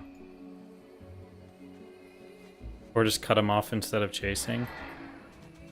Sure, but, like, you understand that it's extremely easy for Druids to kite certain classes. Like, I frost shock him, he form changes. He can charge me when I start to cast. He has enough outs that I can't just, like, you know, I'm not gonna just one shot him. So you have to. That's the whole point of, like, having to coordinate with your team. You're not gonna be able to. Most classes won't be able to kill a Druid solo. You know, warriors, rogues, like a Palm Pyro mage could. Like, there's certain people that can, but I could if I had, like, Zerking up and everything. But yeah, it's not always that easy.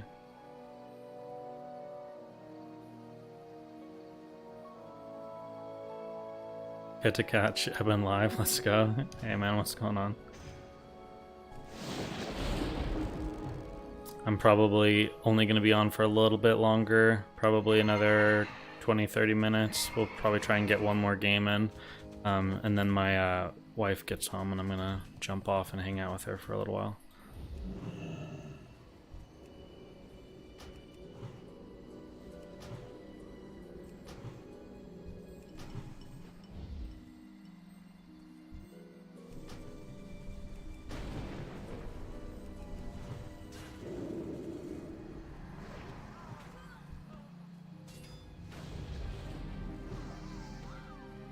You're stuck between Druid and Shaman for SOD. Ellie Boomkin looks like they can be insane. Yeah, it's a tough one. I think both classes are going to be really strong.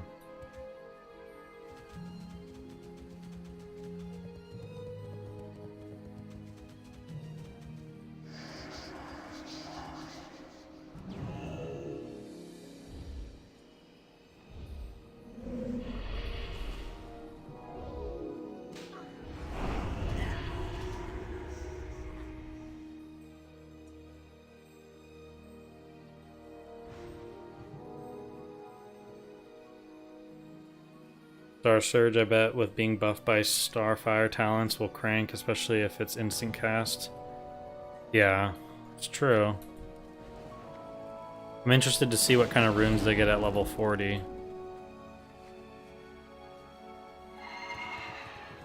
Yeah, same. Don't know if I'm gonna roll a Druid or Rogue. I don't really want to play Feral again, but Boomkin could be fun. Or trying out Mutilate Rogue or Rogue Tank. I think, oddly enough, Rogue doesn't like... Rogue doesn't... The Rogue Tank stuff doesn't interest me at all. I mean, like, I'm not really that into tanking in general, but, like, the Rogue Tank stuff just, I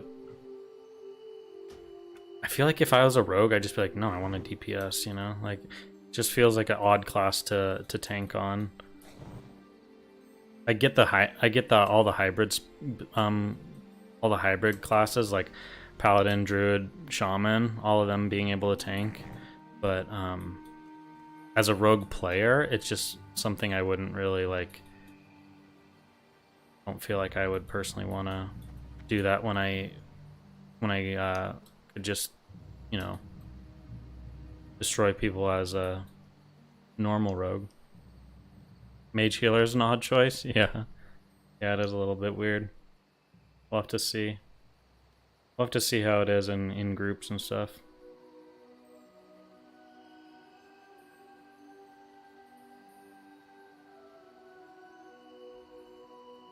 Warlock will most likely dominate even more with the stuff we've seen. Drain life as a dot. Demon form with instant casting pain is pretty damn crazy. Yeah, it is. It is. I don't have huge expectations on balance when it comes to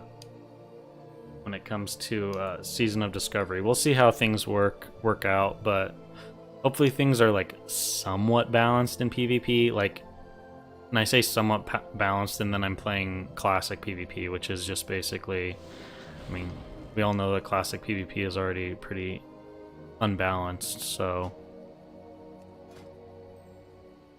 You guys got an interesting set of gear.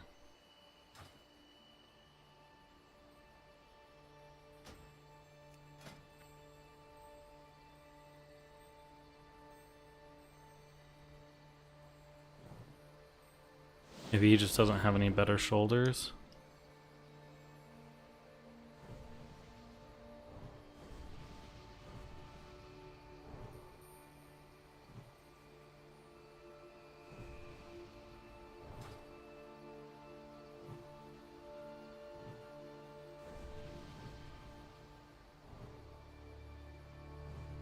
Yeah, they do have a decurse, which is at least one thing, but they could get some kind of rune later for that, I don't know.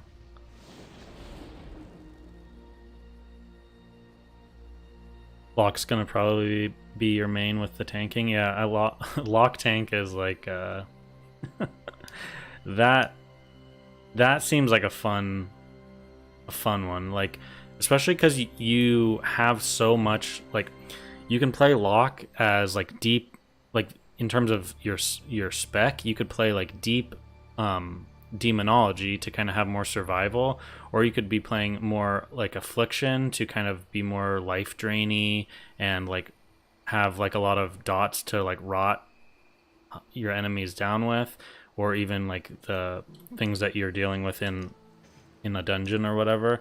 And then you have Destro, which obviously would be a lot more like, you wouldn't have as much survival that way, but you'd have a lot more like instant big damage and ways to like pull threat off of people. So it's interesting. And then also looking at how, like, if you're demo, you could like play with a pet out, or you could sack a pet for either increased damage or the like health regen. There's just like a lot of different things that you could do.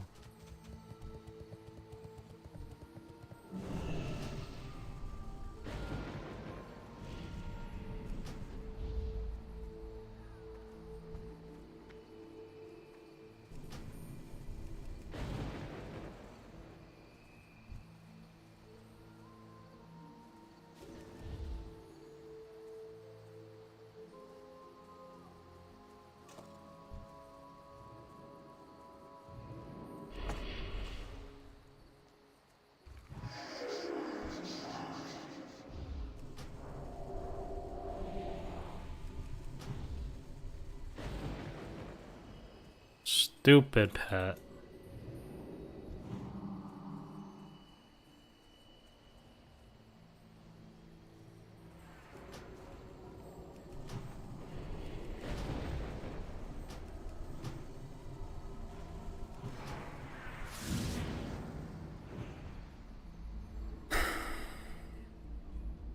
Tank Twins and AQ40 and loved it.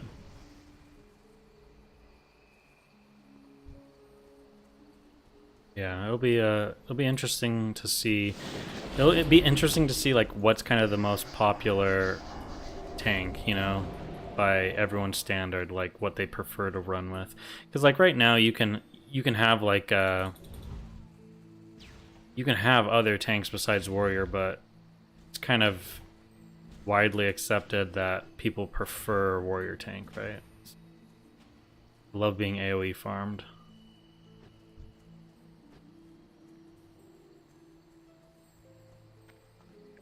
I think people are sleeping on hunters. They will be OP with the new runes and even better in PvP. Yeah, I think hunters are going to be very, very strong. I'm definitely excited about hunters. Like I've said in chat before, my main is going to be a druid, and then my plan is to have 2 alts. One is going to be a shaman and one's going to be a hunter. And I'm not exactly sure which one I prefer to play more like as my other main. Like my main alt, I guess. We'll have to see how they play. I think 25, it's going to be a toss-up. I think 25... I don't know. Feral feels like it probably will be pretty good at 25 too. But I think 25, like, shamans have so much... like, so many good quest items, so...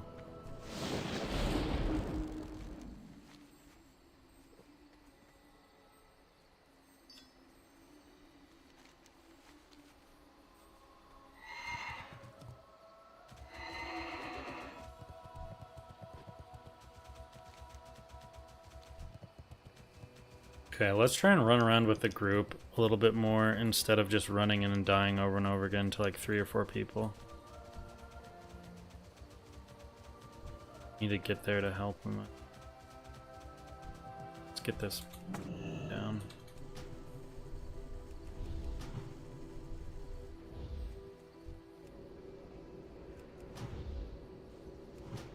Bomb him with a big heal here. That NS is just destroying him though. Not being able to heal through that very well.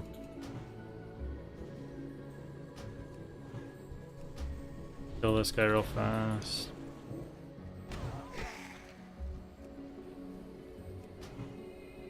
More heals.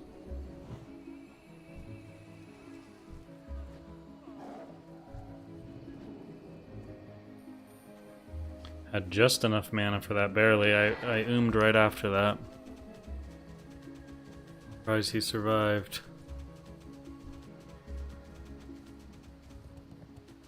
I think he'll be good now when I go drink.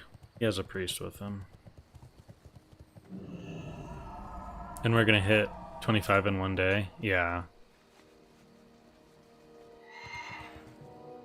Current plan is lock over Druid, and then Druid is equal to Shaman. Other than that... oh, and then Hunter next. I hope that damage numbers will not explode. It's already too much with people in tier... Yeah, I agree. Like, tier 3 alone is just like... Like, watch this. Like, see? I basically am just gonna get one-shotted by this guy. Well, he actually didn't crit, but... Oh, there's a crit, 2k. It's like... It's like, Warlocks and Mages... in tier 3, it's just like instant death. And like shamans are extremely strong at 62 with like the right gear, and I can't imagine if our tier 3 was actually DPS focused instead of the healing set, how much damage we would do. And then obviously warriors and rogues too. It's just like, yeah, all the classes get way too much burst. So with all the added spells in Season of Discovery, they're going to have to do something. I know we've seen a little bit of preview with looking like they have some like resilience gear. but we'll have to see what they plan on doing going forward with like health pools, and maybe scale, or maybe spells scale a little different in PvP, but I don't really know, because then you'd have to do something about world PvP.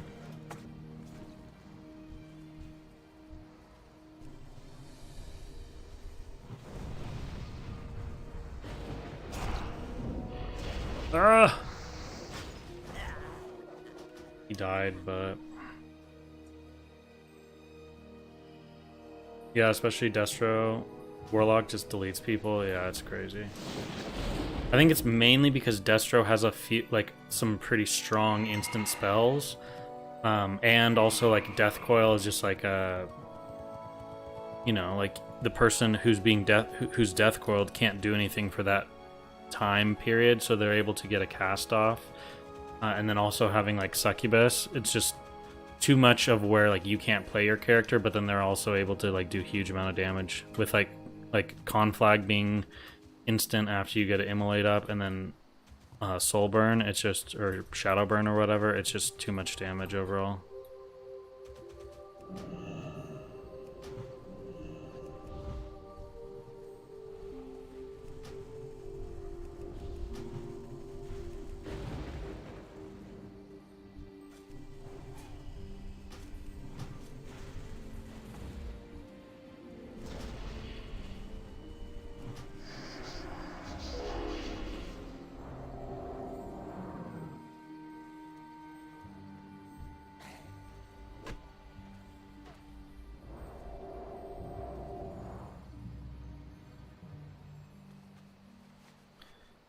Yeah, it could be wild. Let's hope they do plan to not turn this into retail 2.0.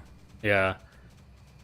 Well, and that's the tricky part too with them, is like they're adding these spells and then it's gonna in turn do more damage, which causes, you know, issues with spell scaling and everything at 60. And I don't think it's just as easy as adding like resilience gear or something like that. I don't think that's the right idea. Because then you run into the issue where it's like you can't really world PvP, or you can't be out in the world unless you're in your PvP gear, just in case. Oh, dude, let me just cast on you. It's fun. It's fun. Come on, just let me play the game.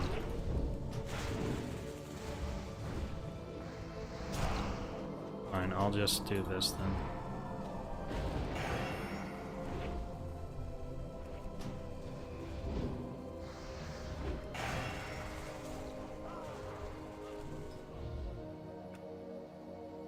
Okay, let's check out this again that we were looking at. Where was it? Okay, we're pausing that. We are going back to this. Okay. You're still mostly physical, probably, inevitably. You are missing Repentance, you are missing Hammer, you are missing Cleanse, which as an HPAL is... Okay, so if you are just tuning in, guys, we're just taking a look at this guy's breakdown of what he thinks is going to be the best things in Season of Discovery. This is actually a very similar setup to a video a long time that some Alliance Mage made. I forget. He was really popular on private servers, but then he kind of just like disappeared. Cleanse, but overall, expect to be a really strong duelist. You're going to be a really, really good duelist in the 1v1. Maybe not as strong duelist in 1v1s if you can connect. Problem with Paladins is getting kited. Strong as another class we'll get to at the end of this presentation, but you're going to be really, really good. In raid PvP, not as good. I mean, you can run in, drop a Consecrate, but you're not going to be that pumping. It's usually a bunch of AoE. I don't know why raid PvP is going in and dropping Consecrate. That seems like a weird thing too. I don't know if he meant to say that, but I don't know how that has anything to do with raid PvP. Damage you need in those big clumped AoE fights, and Paladin just doesn't really bring that. And although they do... Oh, he's saying raid PvP he's he's saying raid PvP, I think he's talking in a AoE sense. Paladins don't have much, but I guess that's why they're not. I don't know. I feel like that's a weird thing to say. Who are decently tanky, they're not tanky enough to sort of just waddle up. They don't have a gap closer, which is big. No, he's saying at 25. So at 25, you have like one of your dispels, I believe, at 25, but you don't have your main cleanse, which takes magic. It's like you have maybe like a poison and disease one. Those two offensive abilities, Crusader and Divine Storm, will turn Ret into an atomic bomb. Totally transforms a spec. I can already see BGs with 5 Rets being normal on Alliance. Meh. It depends on how it scales. I don't really think it's going to be anything too crazy. So, for example, like you have like a warrior with their uptime on someone, they can do crazy amounts of damage, right? But a big part of what makes a warrior strong is MS, and MS just affecting heals. So paladins won't have that still. So a lot of classes will be able to heal through their damage. And the other thing is, like, they are much more susceptible to CC as they don't have a hamstring of effect. So it's more about like uptime on a paladin, I feel. So as a paladin, if you're playing a Ret Paladin PvP and Ashenville World PvP, your first, second, and third priority is get that mount, because you're probably going to need that mount to just run up on somebody who's not mounted and start the fight on top of them. That's really going to be your quintessential way to be in a good spot as a paladin, because you don't have a way of closing that gap otherwise. Yep, he makes a good point about that. And outside of PvP stuff, I don't know if you can get Goblin Rock Rumble, but anyway, hunters. If you've played a Twink in the 19 or 29 brackets in Vanilla WoW, you know hunters are absolutely busted in those brackets. So surprise, surprise, they're really good in the middle of those brackets as well. There's True. multiple ways you can actually build a really strong hunter class with these runes. You can go BM or MM. Melee doesn't really have the support yet. Again, you don't have a gap. I think BM is questionable. I feel like BM is a little more up in the air. We have to see how the pet scaling is and how strong other classes are compared to the pet. It might just be that they'll just turn and one-shot your pet or kill your pet really fast, and then you're not as useful as if you had just gone marksman. Gap closer, which is really big on a melee class. So it's going to be hard to really stick to people, but your range specs are pretty insane. Now, BM is probably generally better in terms of other performance of PvP, maybe not raid PvP, but the MM spec, although it's a bit memeier, is going to be insane in PvP. For those of you who don't know, Lone Wolf increases your damage by 25% if you don't have your pet out. Sniper Training gives you 30. I have a little bit different take on this than he does. I think now that you have Chimera Shot and you have Explosive Shot, I don't really think, like, before, a lot of your damage would come from being able to get aim shots off, and so everyone would always go marksman. But I actually think that how traps are functioning in the game, being able to be used out of combat and everything, I think that survival might kind of be the spec to go at 25. You'll be able to kite people around. You'll be able to lay down like a freezing trap, and get those snares off and everything from, and improve wing clip and stuff. I think the fact that he's not talking about survival is a little weird, because to me survival is the way to go. Yeah, exactly. You have a lot of stuff in the survival tree that's just way better for than marksman.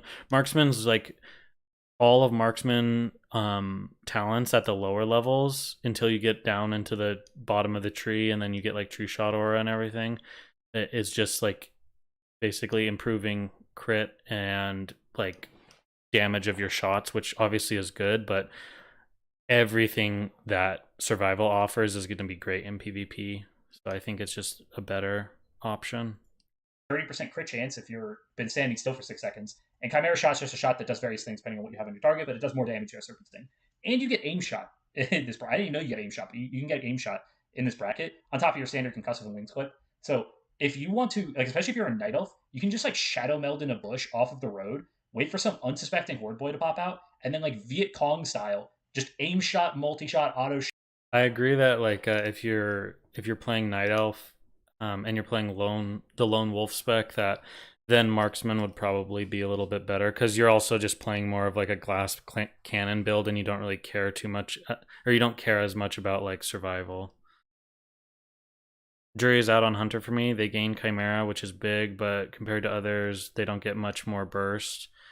Yeah, but I don't really think they need burst at the lower levels. They're like their damage is just so high, especially if they have a pet on your class. It just stops you from being able to like drop combat. It stops you from being able to just run away, because like other classes you could kite, but with hunters it's you know, you're either getting shot by the hunter or you're getting attacked by the pet. So regardless of what you do in that situation, I don't really think you can't really like CC the hunter as well with the pet out and everything. So I think hunter doesn't really need a huge amount of burst at the lower levels. But I kind of get what he's saying here. We'll skip to shaman and see what he has to say. When we get it out of the way, I know there's so many inherent shamans on the Reddit who are just constantly coping on a bunch of stuff. You're probably going to suck at 25. Sorry to the inherent shamans. You don't get Stormstrike, and you don't. I disagree. Okay, with Shaman, everything I see from him right now is like completely wrong. But we'll let him talk, and then I'll say what I have to say. You do get your instant cast Wolf, but it's not like in future expansions where it means it's not instant can't. It's not instant cast. He's saying you get instant cast Wolf. It's still 1 second. If you talent it, you get it. You get it faster, but it's not a 1 second. It's not instant cast. You can still be slowed a lot.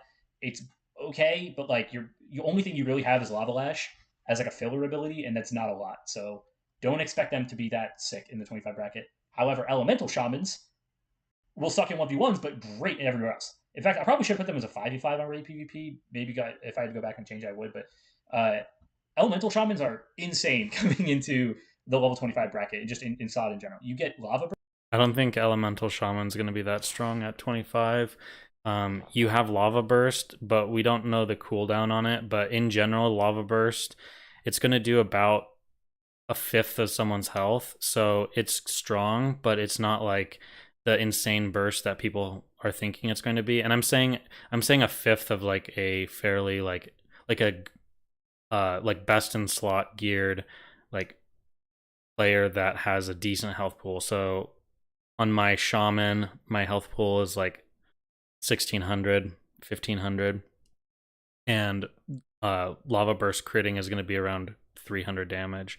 So that's kind of where I'm getting those numbers from. Obviously, if you're like a squishier class, it's going to do a bigger chunk of your health, but you also don't have the talents to increase your casting or to decrease your casting time on your normal lightning bolts. So you're probably not going to be casting many lightning bolts, and you'll have to play like a hybrid build where you're maybe healing or you're meleeing someone while you wait for lava burst to be off cooldown. And at that point, it's like, why not just play a different spec and just use the lava burst rune ability instead of going into the elemental tree?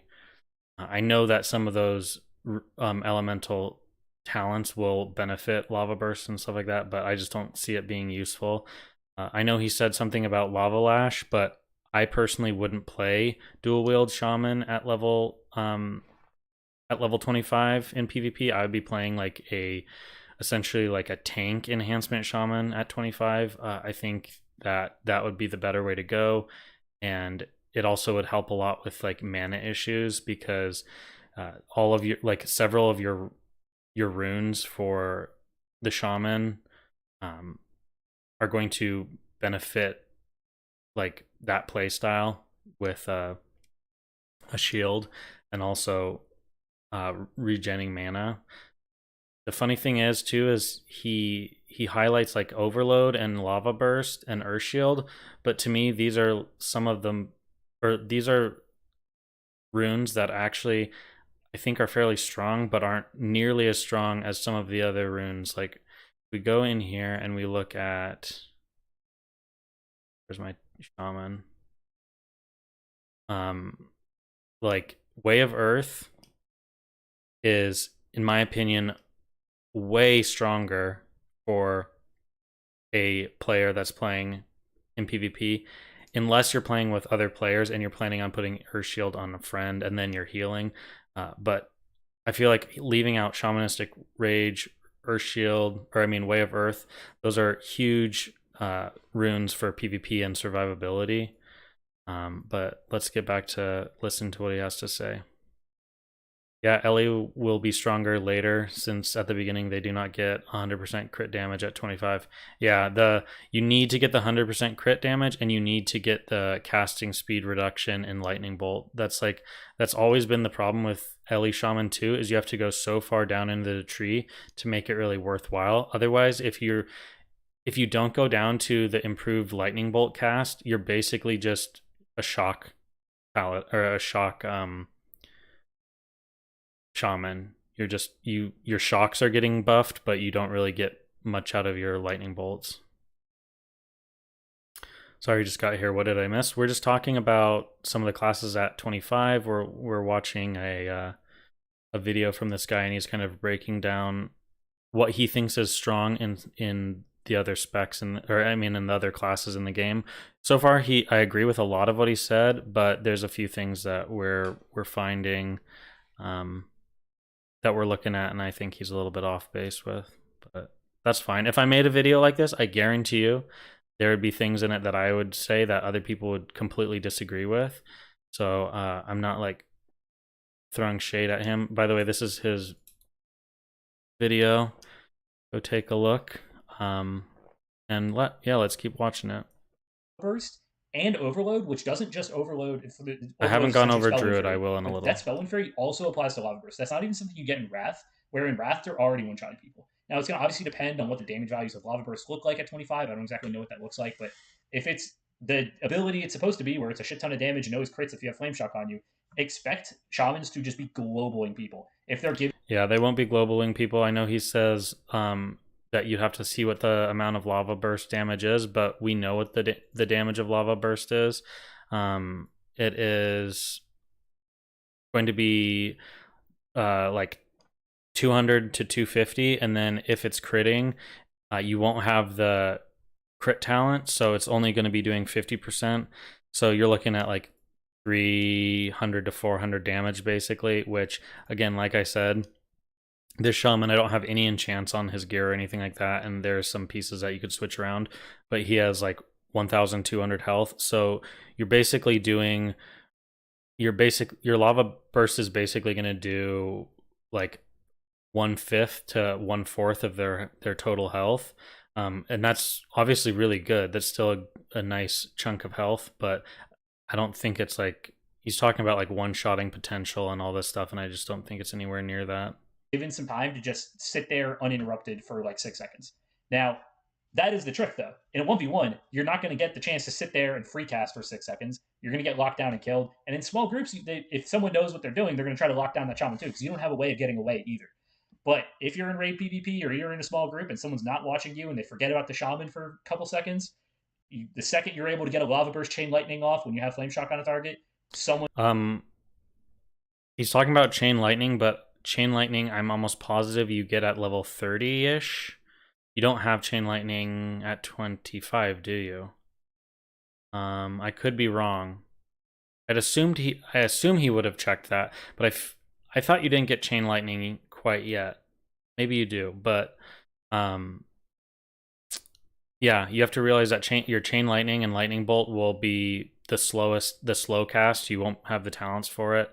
So getting off a Chain Lightning into a Lava Burst, people would have to be pretty oblivious to you doing that. And then when he's talking about in a raid PvP, that's going to help you like with single targeted damage. But so many of these classes have like a lot of the changes for some of these classes, they have so much just overall like AoE damage that it's gonna like completely dwarf this in comparison, in my opinion, if he's talking raid PvP, because that's where it sounds like raid PvP is where he's really putting Ellie at the high end of things. And he says shaman healing is good, but they aren't as good of a support role as paladins and priests. I think that shamans will be one of the most mana efficient healers at level 25, especially in PvP. You have a cooldown. You have a 1 minute cooldown. So Shamanistic Rage is a 1 minute cooldown, and then it gives you mana back. It gives equal to 15% of your spell power or your healing, or excuse me, 10% of your spell power and 6% of your healing power. So this will be a huge cooldown for mana, and then you also will be getting Water Shield, which is a huge cooldown or a huge ability for mana. I think Shamans are actually going to be a really strong healer, probably at 25, and then even going up as you go closer to level 60, they're still going to be really, really strong. Chain Lightning comes at 35? Okay, yeah, I thought it was kind of later in the game. One's going so down. He just might not be very familiar with Shaman, but like his Shaman stuff is like everything else I've agreed with a lot of things, and then some things I haven't agreed with, but with Shaman I would probably completely disagree with it. Like, I think if you are really into Elemental Shaman and you really want to play Elemental, just play Resto and pick up Lava Burst, because that's essentially what you're going to do. Just heal your friends, off heal, do all that kind of stuff, and then every time Lava Burst is off cooldown, use it. But other than that, I wouldn't go into Elemental. It's too many wasted talent points for a spec that is incomplete until you're like level 40. Okay, he's going to talk about Druid next. You're going to deal shit tons of damage, and especially if you roll the Wind Fury crit, slot machine and come up 7s, you're going to kill anyone in the game in a global. It's going to be insane. Let's talk about Druid. Druid gets a decent... You're considering a Resto Tank Shaman? Yeah, I think they look extremely strong. The fact that they're basically getting the same tanking rune as Druids get when they're in bear form, except Druids, when you're in bear form, you can only do bear abilities. However, with Shaman, you'll still be able to have your full kit. So you're basically sitting there in what is a bear form healing people. So it's going to be very strong. Decent amount of skills, to be honest. So Druid does get their sort of standard keep away stuff where they have the roots, they have bash, they have charge, they have fairy fire against the rogue, so you're going to be good in the rogue matchup because that's a really good ability. But they don't nothing has been. They do get more stuff like Skull Bash. By the way, if you don't know, it's a new thing for the cats that lets you kick and charge at someone. But nothing is really like they didn't get a shit ton of damage, and they didn't get like exceptionally sticky. And that's always been sort of the problems with Feral Druid in PvP. And we'll get into Boomies in a sec. But like Feral Druids don't have insane combo potential like a Rogue does in the future, not necessarily today. And they don't really have the damage of other classes like maybe a Hunter or something like that. So it's like you're probably going to have to default back to your standard way of doing it in vanilla, where you just like attrition people with your really efficient healing and then damage with like the and melee. So you're going to be pretty strong in that capacity if you're playing that little cheesy attrition style. But outside of that, I don't really see enough to make you like an insane just run up, blow someone up, run away kind of class. Like, I don't really think you'll be able to play attrition style Druid at 25. You never really were able to do that until you started getting into the like level 50s. You just don't have the mana. You'll run if you try and play like a little bit more passively and kite and everything. You're gonna go You're essentially at level 25. You just have to do as much damage as you can before you run out of mana from having to shapeshift. So I actually think that Cat Druid at 25 will be one of the best ways to play, and you're going to just want to just do as much damage as you can right up in their face. That's kind of what I've been thinking more of lately after looking at all the gear options. You could also play a spec where you're kind of hanging back, you're casting a lot of free wraths, and then you're just like healing party members and throwing out some dots here and there. That's also an option. But yeah, like the attrition style gameplay, I don't really think it's gonna work too well. you might hope that they could be as a feral. Boomies are going to be like Ellie Shamans, to be honest. They're probably going to be worse at the Ellie Shaman job than Ellie Shamans, but they're going to be pretty close. They have more CC options than an Ellie Shaman. You're going to be able to root people. You're going to be able to slip out of roots. You're going to be able to slip out of slows and run away. But they're not going to be like absolutely annihilating people from range like an Ellie Shaman might. Now, I might be wrong on that. With Star Surge and Sunfire, they might be able to just pump damage into people from a range. You obviously have very efficient damage with Wrath, but I just don't see them doing that sort of instant global Lava Burst Chain Lightning sort of damage that just blows. I mean, we've already talked about the shaman stuff. I don't think shaman's burst is going to be very high. For example, okay, so a casted lava burst critting is going to do like around 300, let's say 300 damage on your lava burst. And then you have your druid that has their dots up and has a 10-second cooldown on a instant starfall damage kind of thing, and that ability hits like between 50 to 70 damage. So I actually think that if you cast a wrath into your instant damage ability, you'll have a decent amount of like small burst, but on a 10-second window to kind of finish kills off. So I think balanced druid looks fine in terms of playstyle. If that's like the playstyle you want to do, you root someone, run back a little bit, have your dots up on them, cast on them a little bit, they break out of roots, you kind of kite them a little bit more. I think balanced druid will be decent. Blow someone up. So they'll be good in those rare PvP settings, and those big PvP settings. You're going to want to play Ellie Shaman, Boomy. Probably not as good as the other casters, but still pretty good. BGs, obviously, you are an essential part of Warsong Gulch. You cannot. I mean, I would agree that I don't think you'll be an essential part. Like you're not going to be a better caster than anyone else, but that's kind of always how druids have been.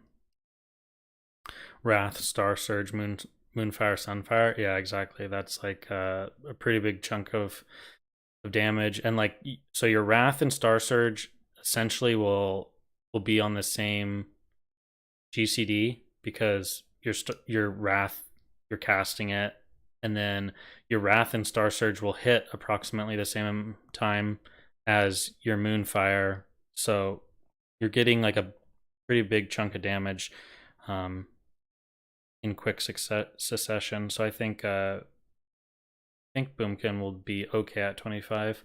Don't know if it'll be better than Feral, but that's kind of what all this is. It's just speculation. Not run as Warsong Gulch comp without a flag carrying druid. Still essential, still important. You are a requirement. Expect to get brought. And if you're a Boomy or a Feral and you want to be a mid, Boomy's a mid can be okay. Feral's maybe not so much. Again, Feral's a flag carrier. Healing, you have a really good healing kit now, but probably not as good as a priest, I would say, in terms of your raw healing output and the tools. Again, with the healing stuff, with what he's arguing, a lot of this, guys, comes down to just like mana efficiency, right? Like if Disc Priest in Season of Discovery does 3 times the amount of healing as a druid, but they like extremely fast, then a druid is better all the way, right? Because you will have that longer uptime than a priest. So it really comes down, that's why I think shaman healers are going to be so efficient, is because they have so many really good mana cooldowns and mana abilities. With like, they'll have mana totem, they'll have a water shield, they'll have shamanistic rage for mana back. They can be playing shield mastery, which allows them to get mana back on shield blocks.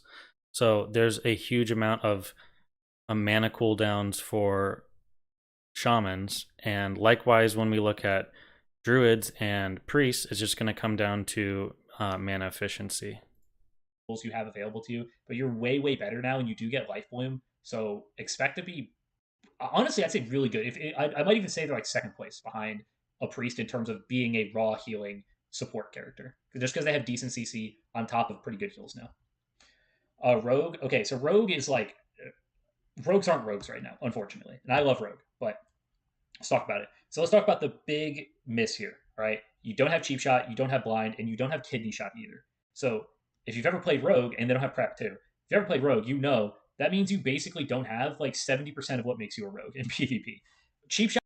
I mean, I know where he's going with this, and I agree. You're not going to be able to lock people down, but I think that, and I've said this before, I think the strongest classes at 25 are going to be all your melee classes. They're always the strongest. And if you look at any kind of like twinking in the game, anytime there's been twinks in WoW, they always the best thing about them is always like the melee classes at lower levels. Okay, you always look at like level 19. What is it? Rogues and hunters. What's it at 29? Hunters, rogues, and then you could make a case for like warriors and paladins when they have corpse maker. So there's something to be said about rogues not having their stun locks and everything, but they have a ranged stun lock, which is between the eyes. So it's essentially kidney shot, but a little bit better even. And then not being able to open with a cheap shot, it doesn't really matter because a lot of classes don't have like, for example, you don't have to worry about a warlock just instantly death coiling you off the opener. You don't have to worry about some of these classes having a instant answer for you just opening on them. So I think rogues are going to be extremely strong at 25. They're just going to play a little different. Shot especially, it is a cheap shot is an essential part of the rogue kit for their 100 to 0 CC chains in classic. That's how you play a rogue. You cheap shot, you build combo points to get into a kidney shot later. You kidney shot them, you blind, gouge, whatever, sap, get back, reset, do that again until they're dead. Right? That's the way you play. Yeah, I agree with what he's saying, but I just don't think you need that. You won't need that more setup that a rogue needs at 60 to beat people. I think if you look at, I mean, that's kind of the joke about rogues at lower levels. Like, they're winning just by pressing Sinister Strike, you know? Like, what does a level 19 twink do? They just run around and click Sinister Strike and kill you. I just think they have so much damage at that level. And then Crippling Poison, it's like they don't really have to worry about CCing you or locking you down because you're just waddling with Crippling Poison on. They'll have Crippling Poison, which is a huge thing. At level 29, rogues in battlegrounds were extremely strong. And yeah, Billy, exactly. I was just gonna say that at 29, rogues in the twinking stages of level 29, they would always just use like some of the what is the dagger from graveyard, like the torturing poker or whatever, and I think there was a few other daggers that they would look at using, but they knew they weren't going to lock you down with a cheap shot or anything, so they would just be like ambushing you, and then they're having Shadow Strike as another option for them. So yeah, I think at 25, you're not going to be playing like the traditional rogue that we see with like the cheap shot, kidney shot kind of thing, but I don't think they'll need to. A rogue, and if they break out, you flowchart child, adapt to that, get them back in the CC chain, and get them back to killing them before they can react. So without cheap shot, where you can get that instant cast stun off and then get the combo points rolling so you can start spending them on kidney shots, you're not going to have that power. So in reality, at 25, you're just going to have to play like some psycho combat rogue where you're just going to imp sprint, vanish with plus Shadow Strike to close the gap as well, and just try to blitz someone down before they can kill you. And you do have crippling poison, so like as long as they're not purging themselves, you can do that. But you're just going to be all or nothing. You're going to show up behind someone, and you're basically just going to ambush, start stabbing them. If they root you, you imp sprint, stab them more, vanish Shadow Strike, stab them more. Like that's your entire kit. You're just going to try to stay on top of them and prison shank someone to death. Probably. Yeah, I mean, like I agree with everything he just said, but I don't think that's a bad thing, and it doesn't sound like he's saying that either. It just sounds like he's saying they're going to be playing different, which I agree. Not that good, not as good as you'd like for the thinking man's rogue that you're going to get at later levels, but it's not terrible. And at the end of the day, you're still a rogue, so if you're talking about world PvP, you can just wait for them to pull like a bear or something, wait for them to pull a mob, and then just walk up behind them and start the fight, and they're going to die every time.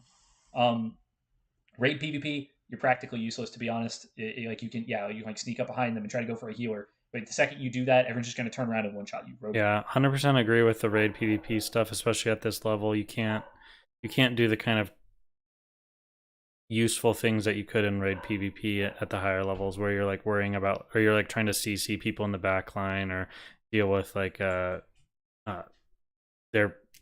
healers in the back or whatever. Looks like don't have much health.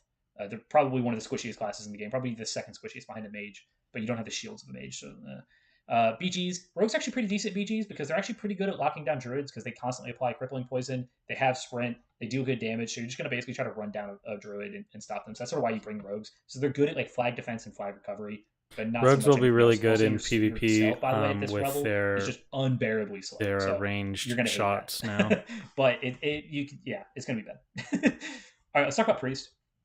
Priest is an interesting one. You get some cool spells. Probably the strongest thing that we don't know if we're even getting yet. But Priest, in my opinion, and I think that this is also someone who's not experienced with a priest coming like from me saying this, so I can't comment too much on this stuff. I feel like priest is one of the classes that's the most in the dark. I have no idea how a priest is going to perform, just because they've gotten several abilities that are just completely brand new that we've never seen, and I just don't know how they're going to play. I think they'll be strong, but I'm not sure. it seems like it is that they have this new thing where you're gonna be able to like pray at a gravesite, and it sounds like you're gonna be able to swap out your racials, your priest racials, I should say. I think the priest racial stuff is coming later. I think they said that they weren't going to do that right away. I think it sounded like maybe phase 2. In which case, that would be awesome. It would mean that everyone could get access to Fear Ward or Devouring Plague, depending on what you needed.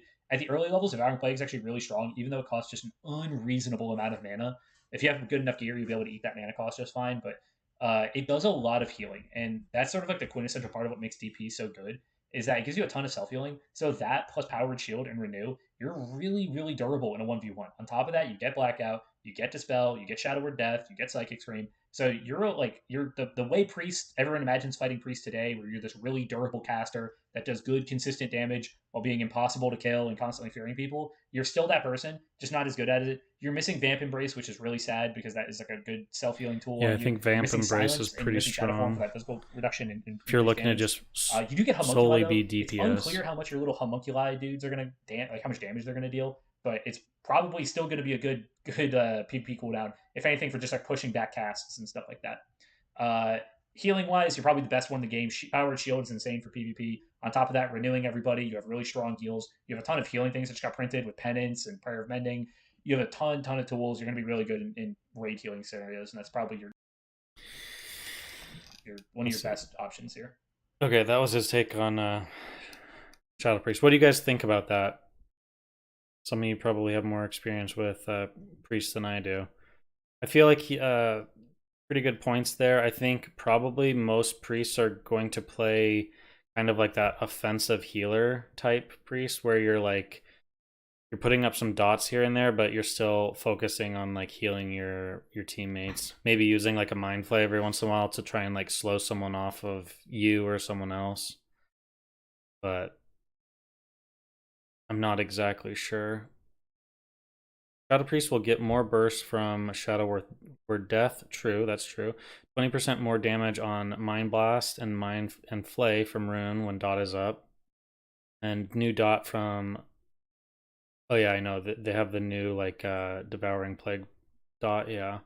But I doubt it'll be crazy before level 50 breakpoint. Okay, yeah.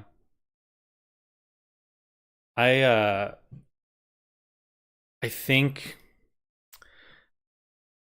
think level 40 will be pretty strong for Priest too, because they'll get Shadow Form. But yeah, I think level 25 it's going to be a little bit questionable. I think all casters at 25 are going to feel a little bit weaker than they will at the later levels, because they don't have much plus. They don't have as much. They don't have as many ways of getting plus damage, like magic damage to their gear, and they also don't have as. Oftentimes they run into more mana issues. Why didn't he rate Mage Healing? I think Mage Healing is like the strongest thing for them at the moment.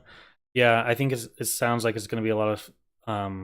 sounds like it's going to be really strong, Aaron. I think maybe this is just my guess, but maybe he just wasn't comfortable with talking about it since it's so new and we haven't seen it at all.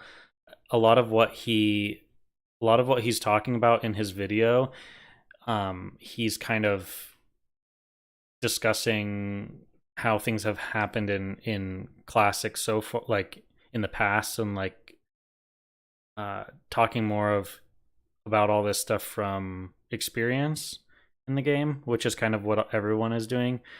So I think he probably stayed away from that just because it's so much of just like guesswork.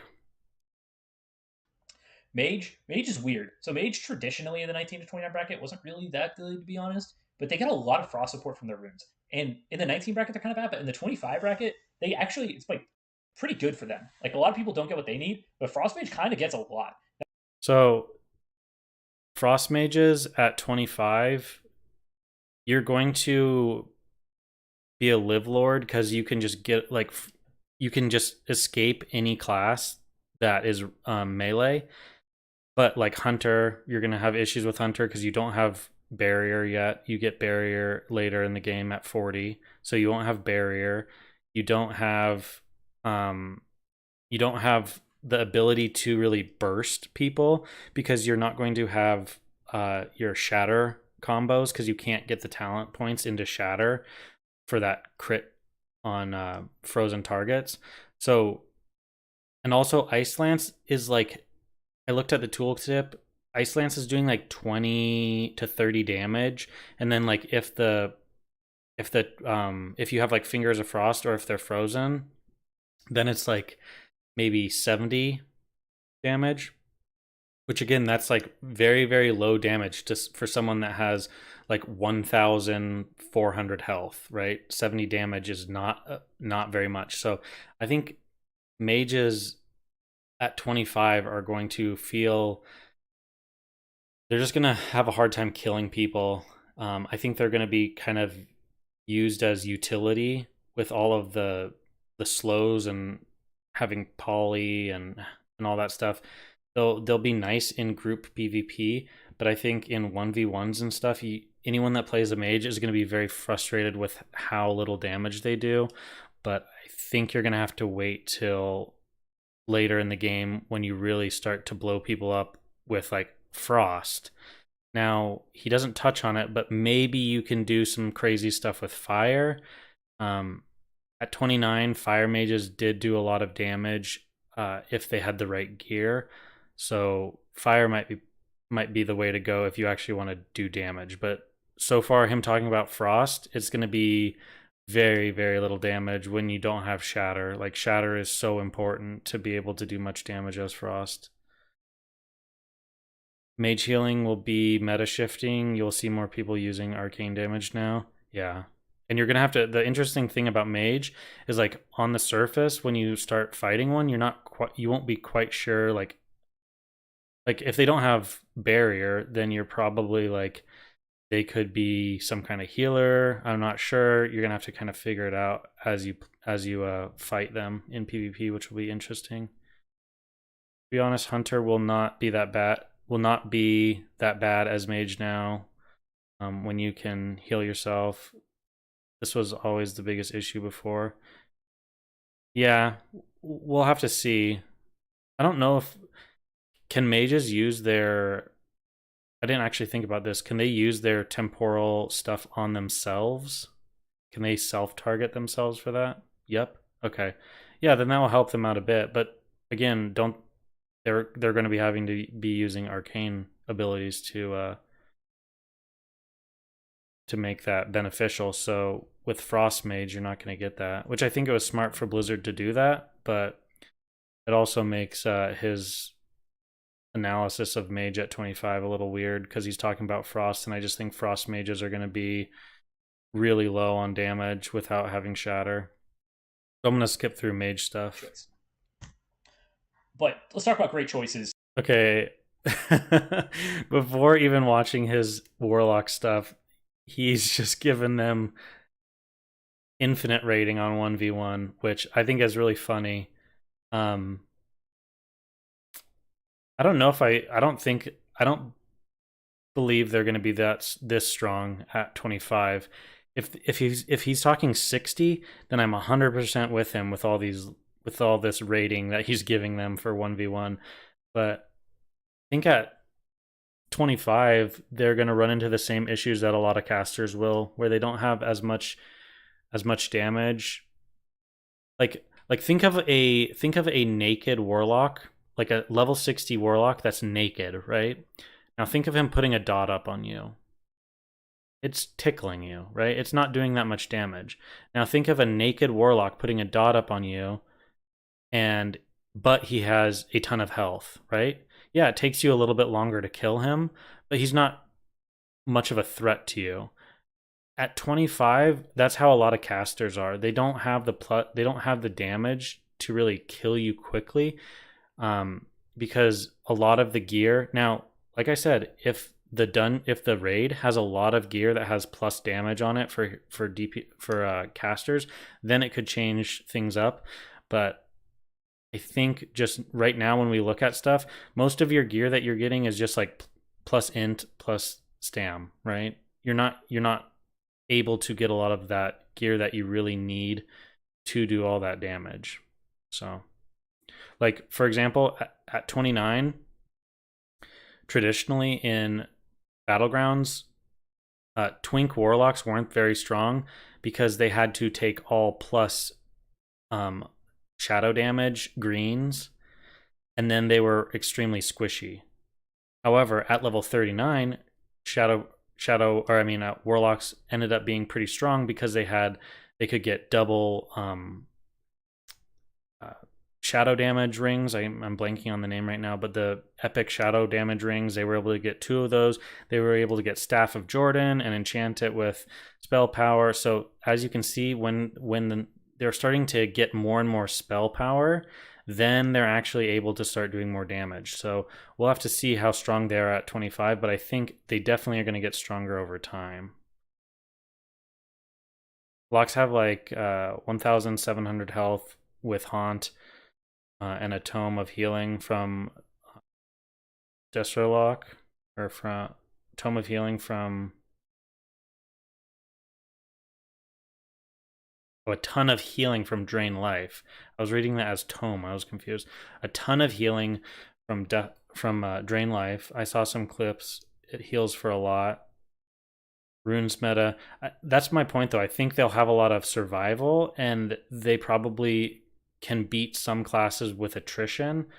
But if you take a rogue or a warrior who has the best gear they can get at 25, so they're pumping out a lot of damage, then does that heal stack up against them? Like, that's the thing that we don't know about yet. It's too many things left unanswered with that. And warlocks have so many things that are changing them that we can't really take past experiences to indicate what 25 will be like.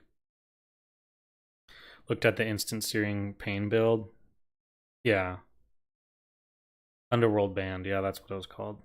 There we go. I had like you're gonna look at that 1v1 bar and be like, what the fuck is that?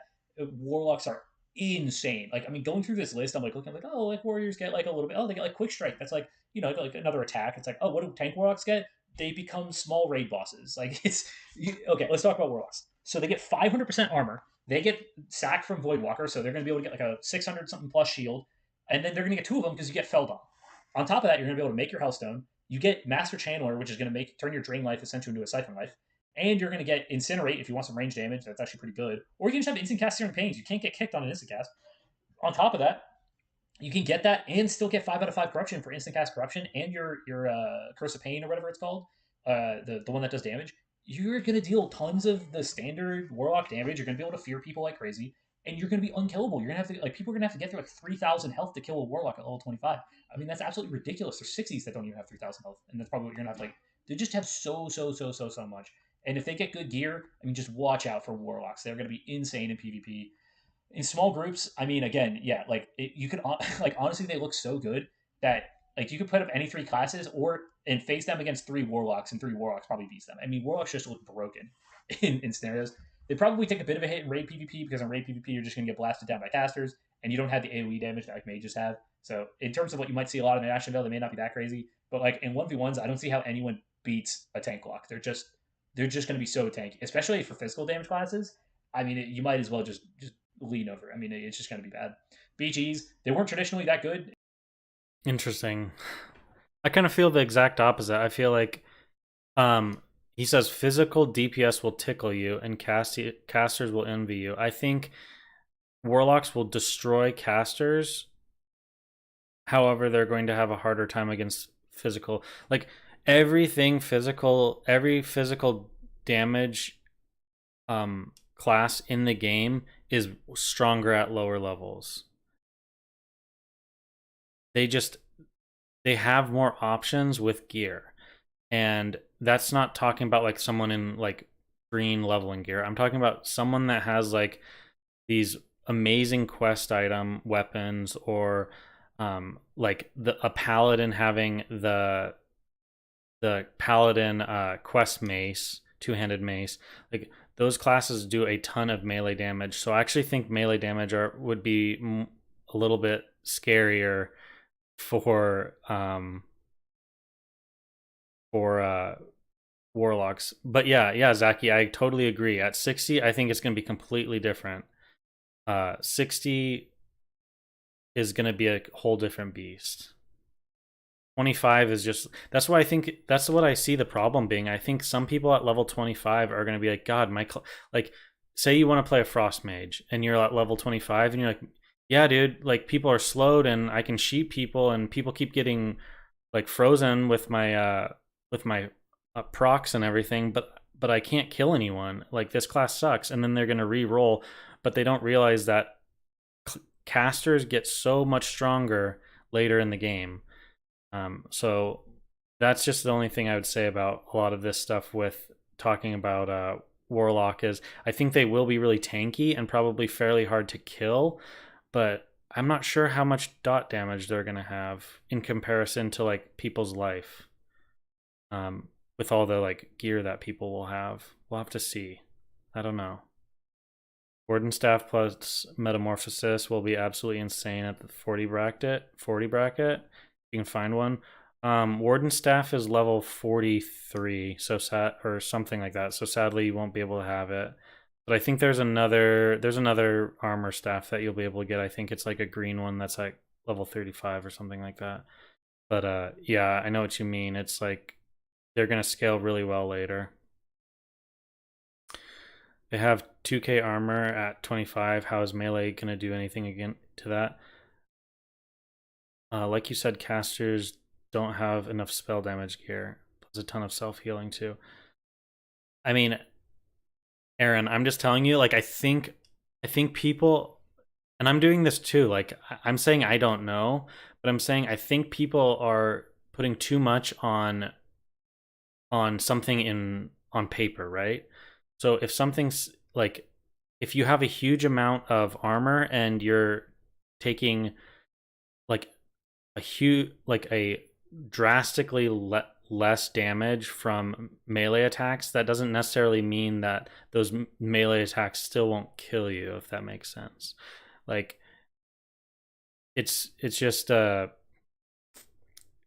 hard to explain, but I'm just telling you, when it comes down to like a melee damage just in your face constantly pumping out damage, like I think they will be able to still kill you. I just think you will be stronger than before. You have to realize, like at level 29, a warlock would be like free lunch for melee because they would just flop over in 2 seconds. They don't have soul link because they can't get that far down in the demonology tree. They didn't have death coil to get you off of them so they could get a fear off. So they basically would just die to you in a few seconds. So now that they're tankier, it will help them survive a bit, but I don't know if that makes up for everything else is what I'm saying, I guess. Hey Rupert, how's it going? Big fan, love the content. Thanks, man, appreciate it. It's bear form while still casting everything else your class can do. Yeah, and I mean, I think we'll just have to wait and see. But I think they're going to be really strong. But people are putting them in like this like god tier category, and I think they probably will be later on after they get some other abilities. But at the lower level stuff, I'm not really sure. We'll have to see how ability damage coefficients will change. I bet they'll shuffle damage around, especially after phase 1 feedback. Yeah, I agree.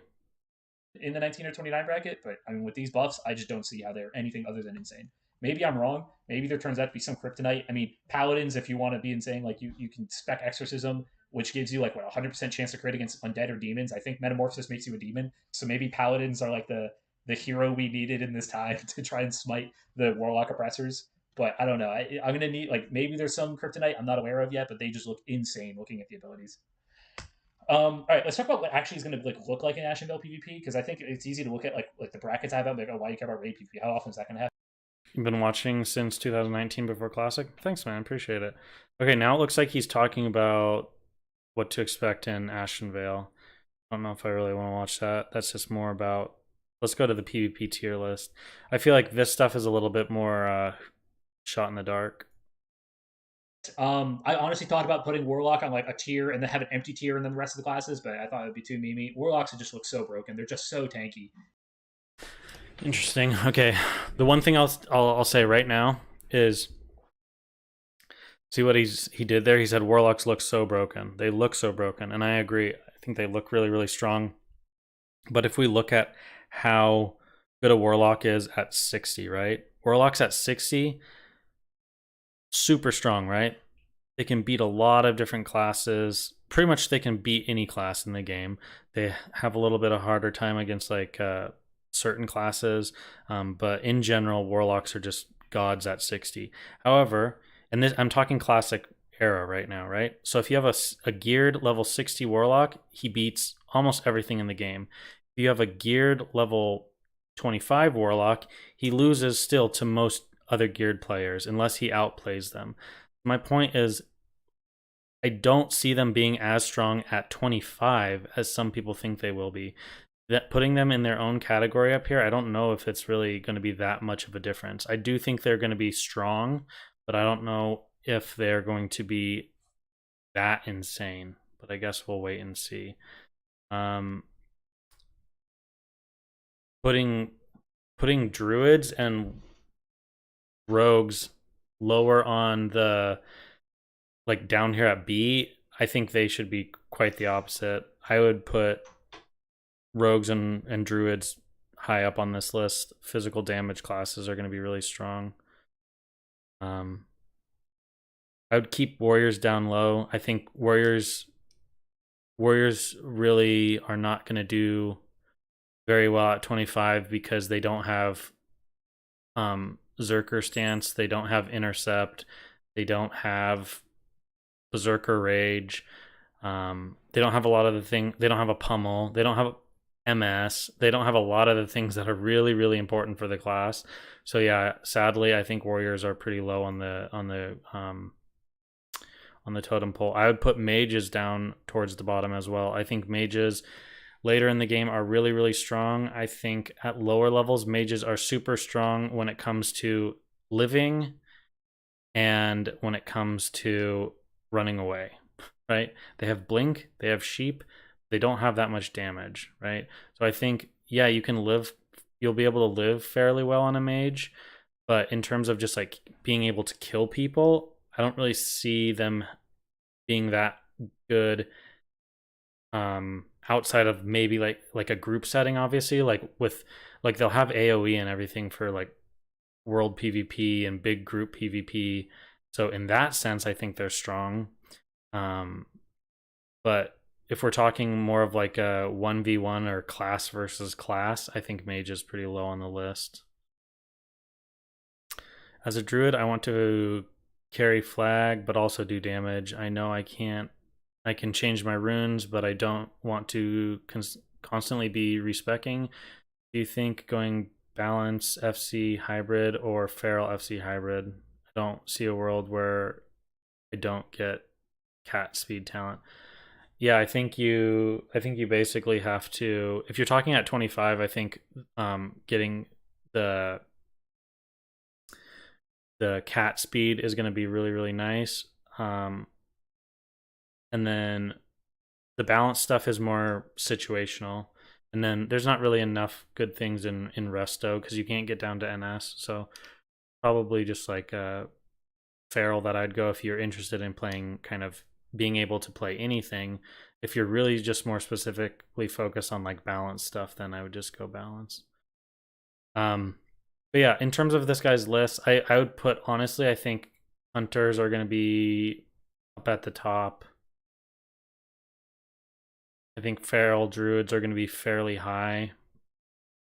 And then I just don't know about priests. That's the problem. Lots of the classes are looking like they're gonna be pretty strong, but when all the classes are looking strong, it's more of like you got to look back on what was strong at 25 before. So I don't know. Overall, I agree with a lot of the things the guy said. Thanks for linking it and having me look at it. I'll link it there in chat right now so you guys can take a peek at it as well if you want to. I don't know if the guys made many other videos, but definitely a smaller channel, so nice to go give it a like and tanky. give it a watch. It seems like he definitely spent a lot of time on it. So yeah. Okay, guys, I am gonna get off. My wife's home, so I'm gonna go have some dinner with her and hang out. I will be back tomorrow, and I don't really think there's much else I gotta say on that. Yeah, be around tomorrow. Thanks for watching. As always, it's really nice to get to chill with you guys and talk about SOD, and we're getting closer, so yeah, we'll continue it tomorrow. Take care. Bye.